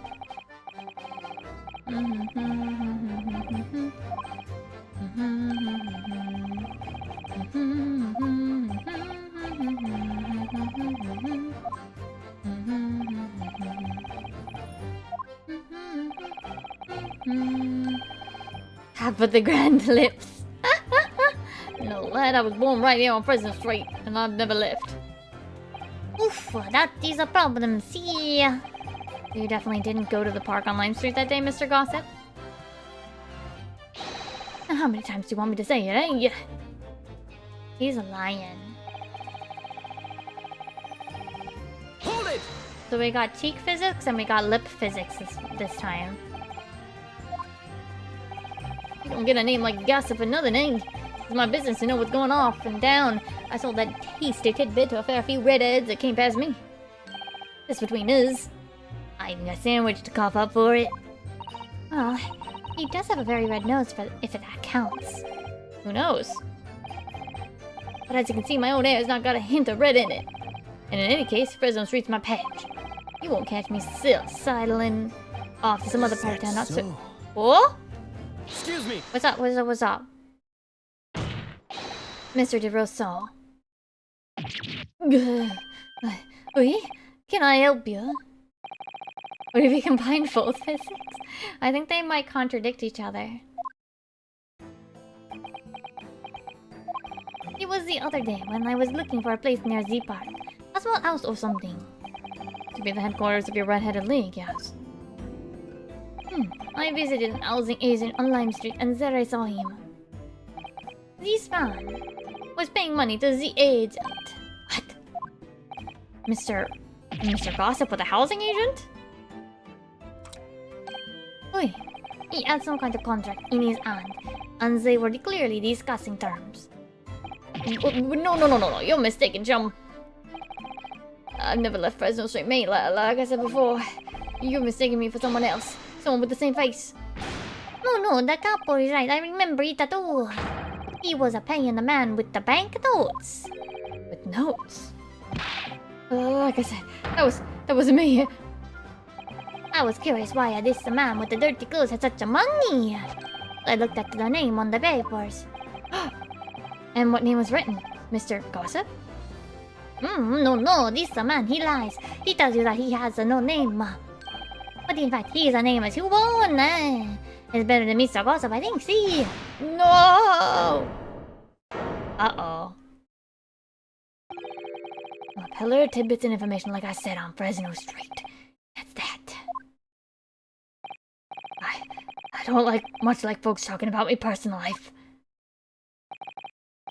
Indeed. And it's not the intention of the court to invade the privacy of witnesses. Well, I shall respect your wishes, sir. The affirmation name shall be redacted from all co-workers of this trial. Assuming no objection. I'm sorry, my lord. But the defense does object. Because the name just mentioned has very deep significance in this case. Gracious. Do you similarly object, Prosecutor Asogi? As it happens, my lord, a particular name has already been mentioned during today's proceedings. Well, I never. He has no memory. Hugh Bone. The name of the leaseholder of the room. Let me put this very simply. The victim's body was discovered in your rented room. Uh-oh. I suggest, sir, that you start talking. Alright. Suppose that might be the case,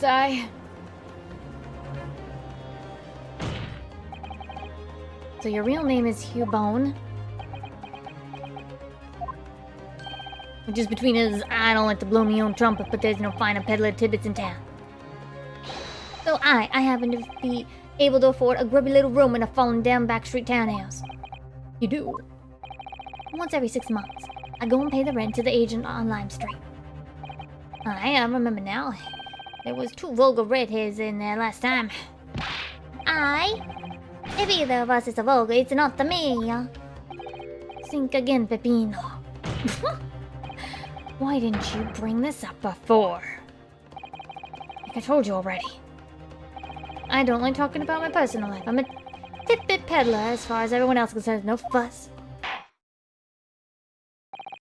You will update your testimony to include this most surprising revelation, Mr. Bone. I must. Oh.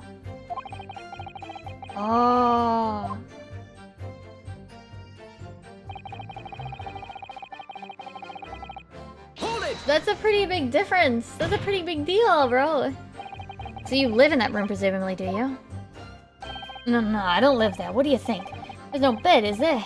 Just a disc. Then why would you want to rent it? No, I don't think I should say, really. Then how about the notice board in there? Which was covered from top to bottom in confidential documents only the police should have access to. No, that board's not mine. The inspector must have brought it along. Why? And the other bits and bombs that belong to me. The desk and the chair and that.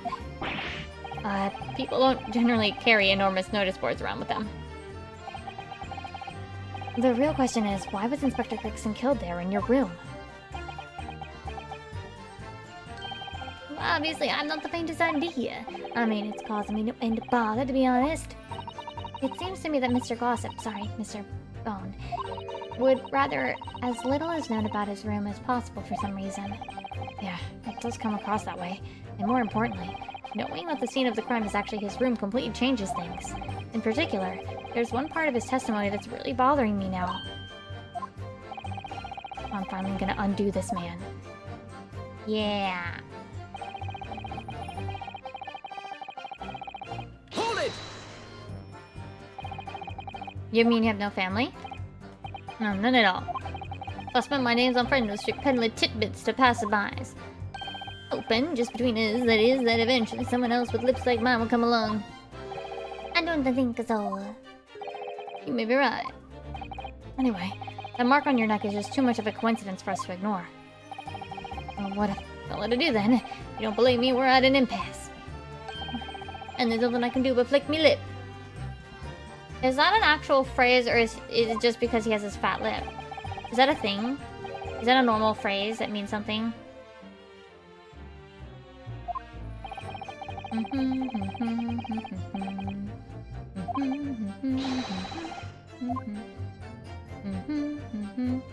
It sounds like something that could exist as a phrase. Hold it!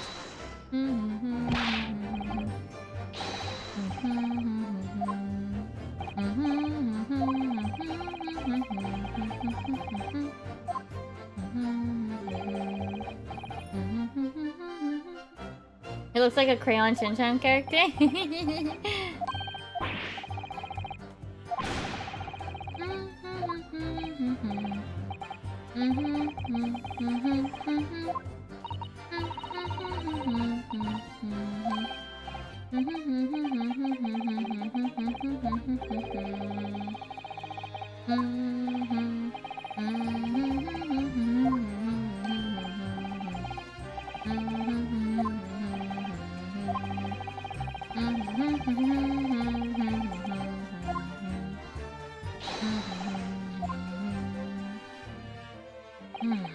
That's the extent of their testimony, is it?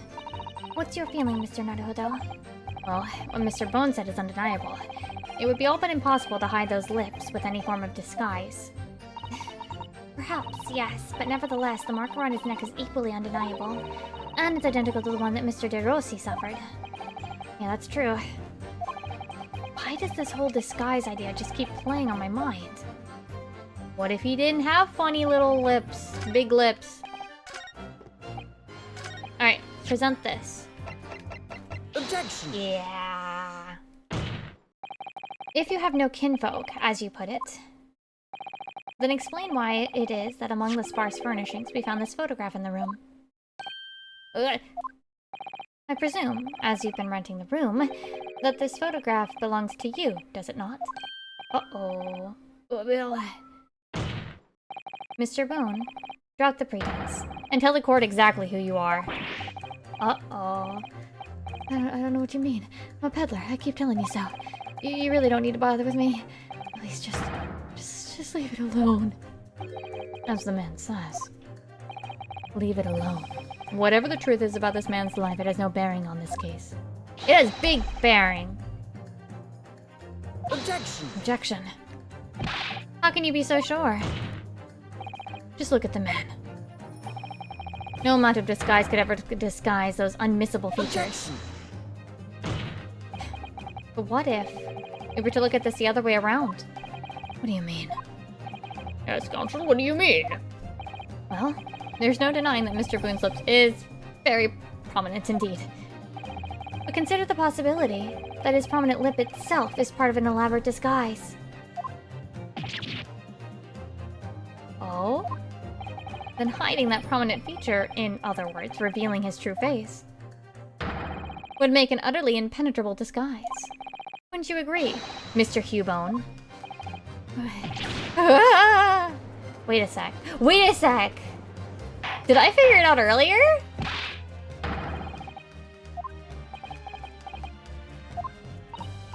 If that's a disguise, then underneath it, his true identity must be... Yes, that's right. There's really only one person he could really be. And yeah, probably. My lord, the defense believes it can reveal Mr. Bone's identity, true identity to the court.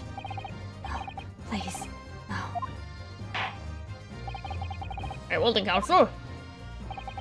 What? Wait. Take that! Your real name is actually Mr. Vigil, isn't it? Mr. Daily Vigil. Yeah. Who is this Mr. Vigil? It's a name I encountered yesterday, my lord. It has to do with a certain client of Mr. Herlock Sholmes. A young gentlewoman came to the detective, asking him to locate her missing husband. The woman in this photograph, in fact. This is Mrs. Vigil. What? From what I understand, you haven't returned home since the night before the inspector was found dead. Right. But of course, on that night, you were being held captive by the two red-headed league men. And last night, you were put up by the prosecution service in preparation for testifying in this trial. Because we've been led to believe that you, Miss Venus, and Mr. Sandwich were all homeless. Being important witnesses in this case, we needed to know where we could find you, of course. And that explains why you've not only been unable to return home, but also unable to contact your wife, who's been beside herself with worry, waiting for you at the Vigil residence. Just hold on a minute, I don't have the first idea. What I'm talking about, really? I want to... Wait, is he gonna take the stuff off? It's a simple enough matter to confirm my suspicions. All we have to do is pull off that disguise. Please. Bailiff, bring soap, a sponge, and a washbowl at once. Mr. de Rossi and Mr. de Rossi will restrain the witness. Oi, my lord. See me, lord. Okay, the criminals are just helping.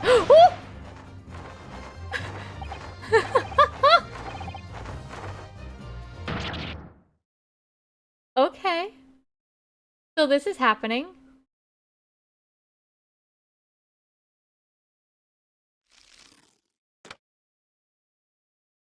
I knew it. His hair was sus.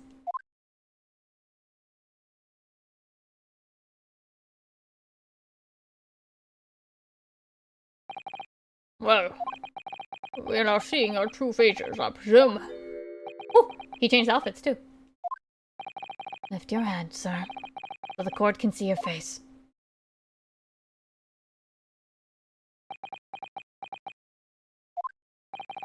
It would appear that the defense counsel's assertion was entirely correct.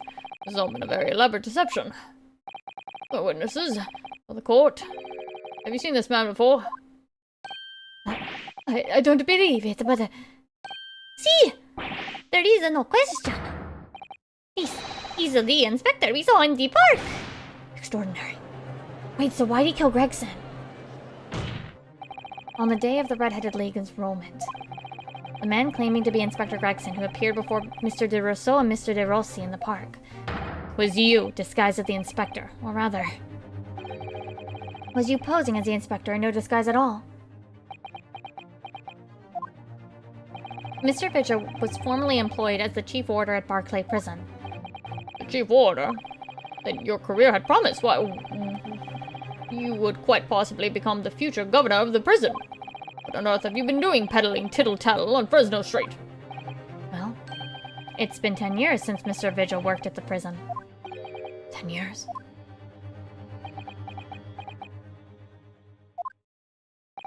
I'm really dreadfully sorry about all of this.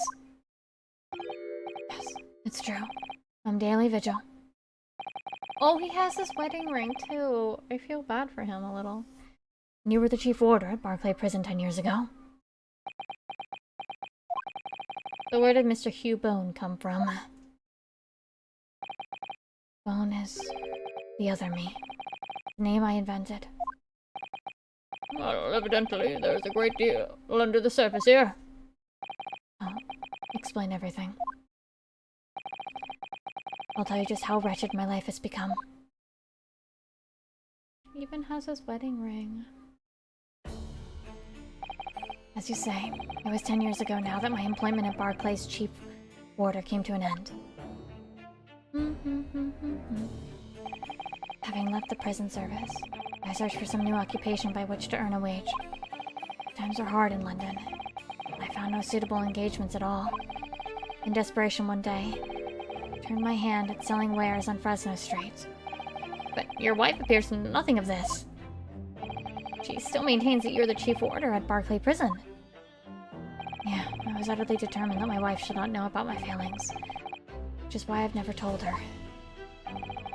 I opened an account at the bank under the name of Hugh Bone, and I rented the cheapest room I could find on Fresno Street. The scene of the very crime we're investigating. Yes, that's right. A place from which I could emerge every morning at 8 as a squalid peddler. And transform myself back every evening at 5 into a well-dressed man about town before returning home. That quickly became my daily routine. Oh. I was puzzled by the lack of furniture in the room. That explains it. But why on earth didn't you just tell us in the first place? I have a wife, sir, and 2 sons. And without wishing to sound self-conceited, regard me with some pride. I couldn't bring myself to disappoint them. So instead, you decided to conceal your occupation from them? Yes. I've made such a terrible mess of everything. Yeah, one thing doesn't add up. No matter how many tidbits of information you could sell passing gentlemen, even at 6 pence apiece, you couldn't hope to match the salary you must have commanded as a chief warder at the prison. Very true. You have kept your family in comfort despite 10 years of somewhat misbegotten employment. That was all thanks to Inspector Gregson. What? Inspector Gregson? What on earth? It was some years after I'd invented Bone and began my other life as a street seller. The inspector, that is, recognized me one day. Oh?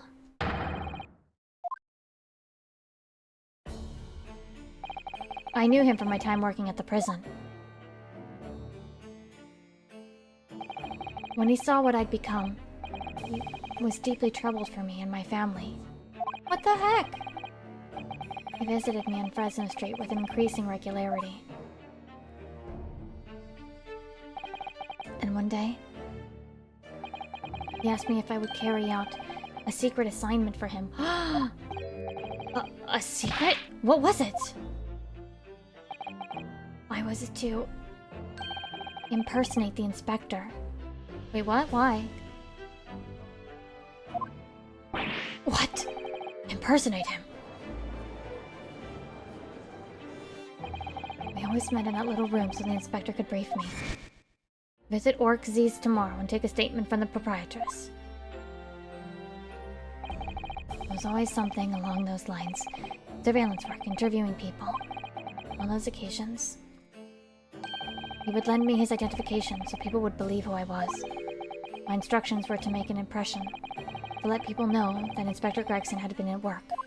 And for those services, he compensated me financially. The Scotland Yard inspector willingly relinquished his identification into your care with intent to deceive. As I'm sure I need not point out, is a very serious criminal offense. A good thing he's dead, I suppose. Why? What was the point of you impersonating him? I truthfully do not know. All I can say is that the inspector warned me on numerous occasions. Now remember, Vigil, I need your solemn word. You don't blab about this to anyone, alright? Ever. Even if I end up croaker. Aww. Time. He started to bring papers with him to the room as well. Became something of a second office for him. What was Gregson doing? So in fact, the person who declared himself to be Inspector Gregson at the park on Lime Street was really... Yes, it was me, acting on the inspector's orders. As usual, I removed my boon disguise, and then went as instructed to the park, armed with the inspector's identification book. It never occurred to me the bruise on my neck might give me away. Uh-oh. Wait, so then...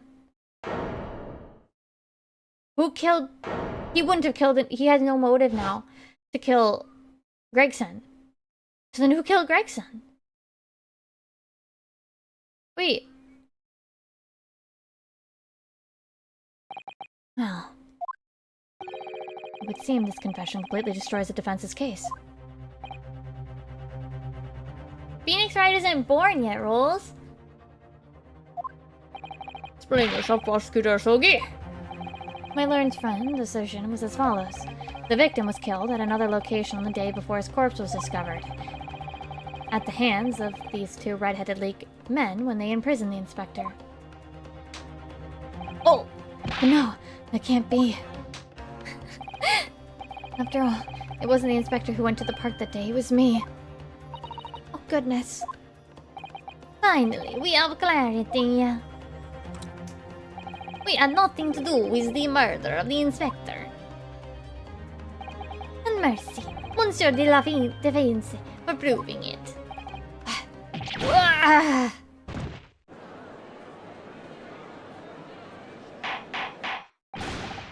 Okay, wait.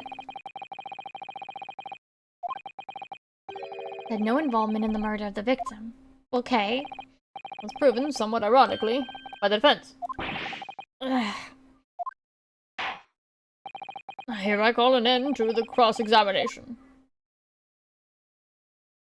Hold it! Oh? Kazuma? That's Kazuma voice, right? Pardon me, my lord. With your permission, I would like to pose one further question to the witness. Kazuma? What question, Counsel? It concerns the events of 10 years ago. I believe you would have been present at the very significant execution that was carried out at the time. 10 years ago? The execution of the professor. Kenshin Asogi. I want to know exactly what your involvement was. Oh. Answer me, man. Moment, Counsel. Is this related to the current case? Naturally. It is the prosecution's belief that this case and the events of 10 years ago are inextricably linked. Does the defense concur, Counsel? Yeah, sure.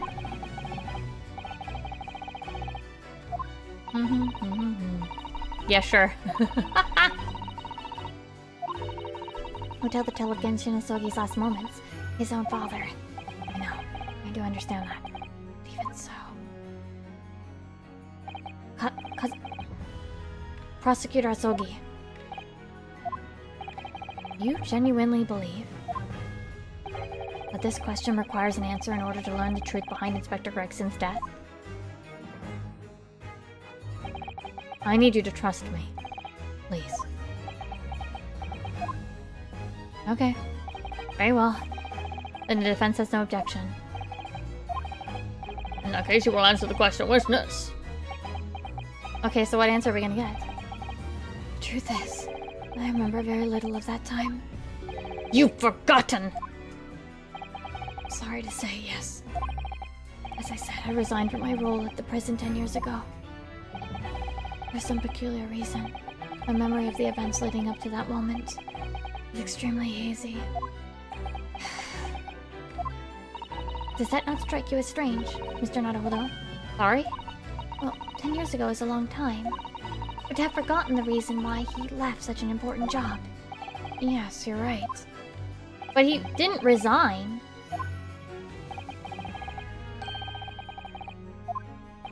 He was fired. Which is why we have a tendency to wrap it up for protection. Sorry? The human spirit? I'm afraid I don't understand what you mean. When we experience pain and suffering that we feel unable to bear, we block it out, obliterate it from our memories, seal it away. But it never truly leaves us. If the seal is broken, the memories resurface. And when they do, that fragile spirit may finally be crushed. But I really don't... Kazuma-sama... But if it must be crushed, then so be it. Because the truth will not say bury it, it's coming out one way or another. Right. Now I understand. It's clear what his intentions are. He means to expose the truth, at any cost. Perhaps, if I pointed out the contradiction in what Mr. Vigil claimed earlier, it might cause some crucial memories to return to him. Should I? Should I present the evidence or not? Yeah, do it! Let's go! I have no idea how this is gonna go. But this is a court of law, and I have a duty to pursue the truth. Mr. Vigil, I'd like you to look at this. Evidence that clearly contradicts your version of events. Take that! Just a few moments ago, you made the following statement. I resigned from my role at the prison 10 years ago. Well, yes. In other words, you claim to have left the post of Chief Warder on your own volition. Well, yes, of course. Why? Tell me. Do you remember seeing this document before? No, I don't. This is a dismissal notice, ordering the immediate termination of a prison staff member's employment. A dismissal notice? And the name on the notice is yours, Mr. Vigil. What? Oh, it's mine? His little wet slap. You didn't resign from the prison service at all. For some reason, you were dismissed as Chief Warder from Barclay. Oh, there's been some mistake. I'm sure. Sure, I tendered my resignation. The dismissal notice is nonsense. Oh. If you were forcibly dismissed, there must have been a good reason. Clearly, you did something. Mr. Vigil, it's time to break the seal and have you remember. Oh, is he okay? Is he okay? According to the few remaining records, The final execution that you supervised was on 17th of June 10 years ago. And on that day, something very serious took place at Barclay Prison. This music is super spooky, too. 17th of June? What is that? The professor's execution? Professor...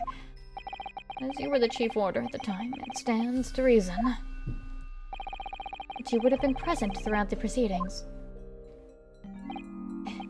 It does sound familiar. And yet, that execution never took place. The convict, ostensibly executed earlier that day, later re-emerged from his grave. Convict came back to life. In the cemetery in the middle of the night, there was a witness. However, the witness claims that a moment after he saw the convict clambering out of his grave, a gunshot rang out from over his shoulder, and the bullet pierced the professor's chest, killing him instantly. Oh? Where are we going with this? What details are we getting from this? Those may have been the professor's actual last moments. Yes. Seeing as you were in charge of overseeing executions at the time, you must know the truth about what really happened. It's in your head somewhere deep down.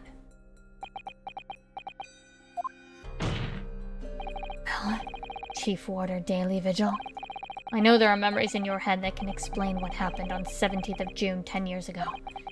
Now it's time for you to drag them up.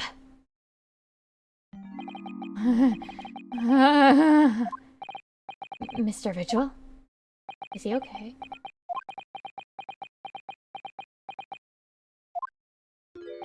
Yes. The whole prison. It was complete chaos. Prisoner escaped. He was killed in the cemetery. Shocking news ripped through Barclay like a hurricane. What? What?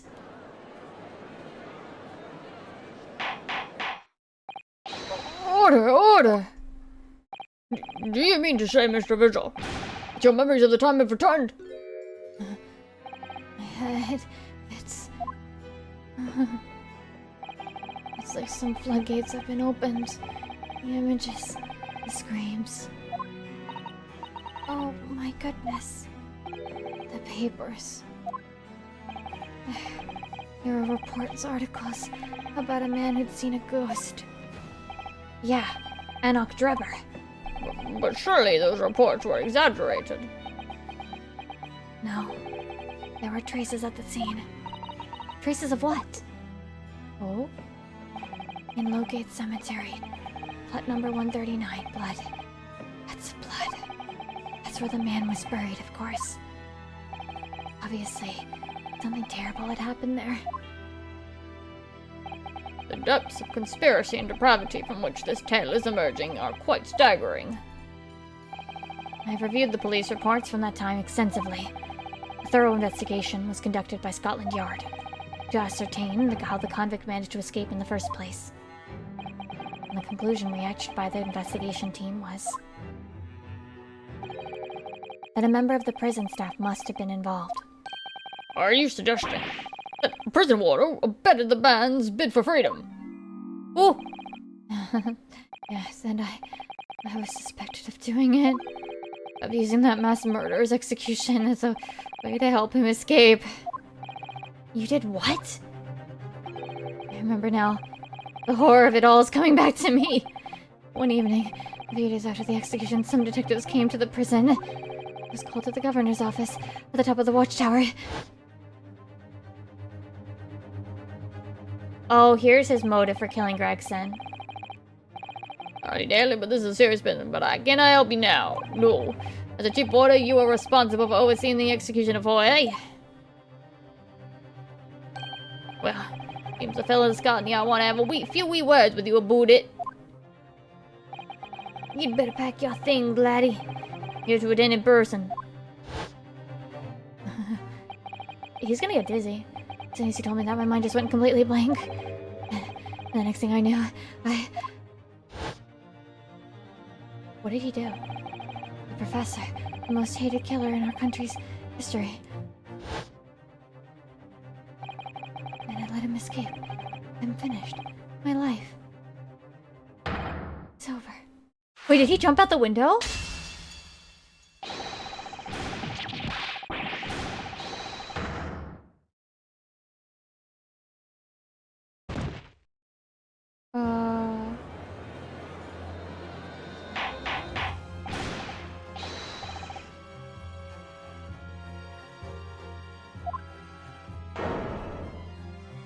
Yeah, they use everything.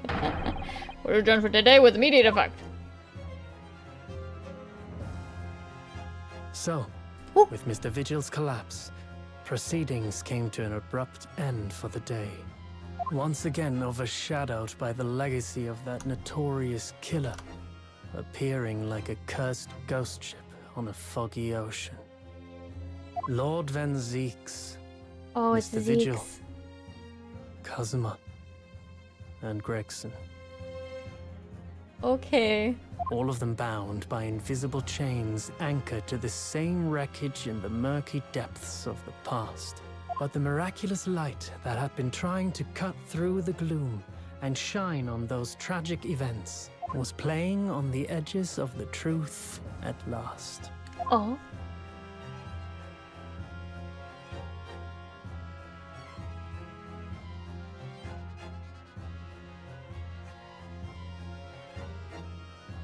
Oh. I think we're gonna have to stop here, though. We have to stop here. That was 6 hours. I was really hoping. I was really hoping that that was 6 hours.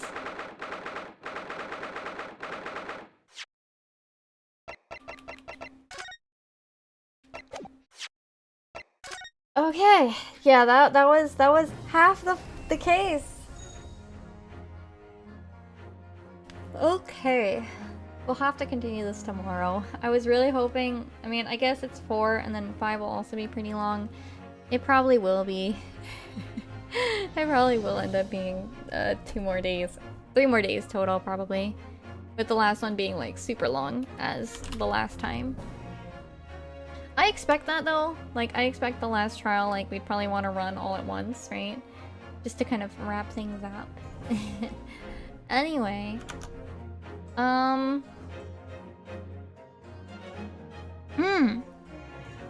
Tomorrow we'll be back. Hopefully we'll finish episode 4.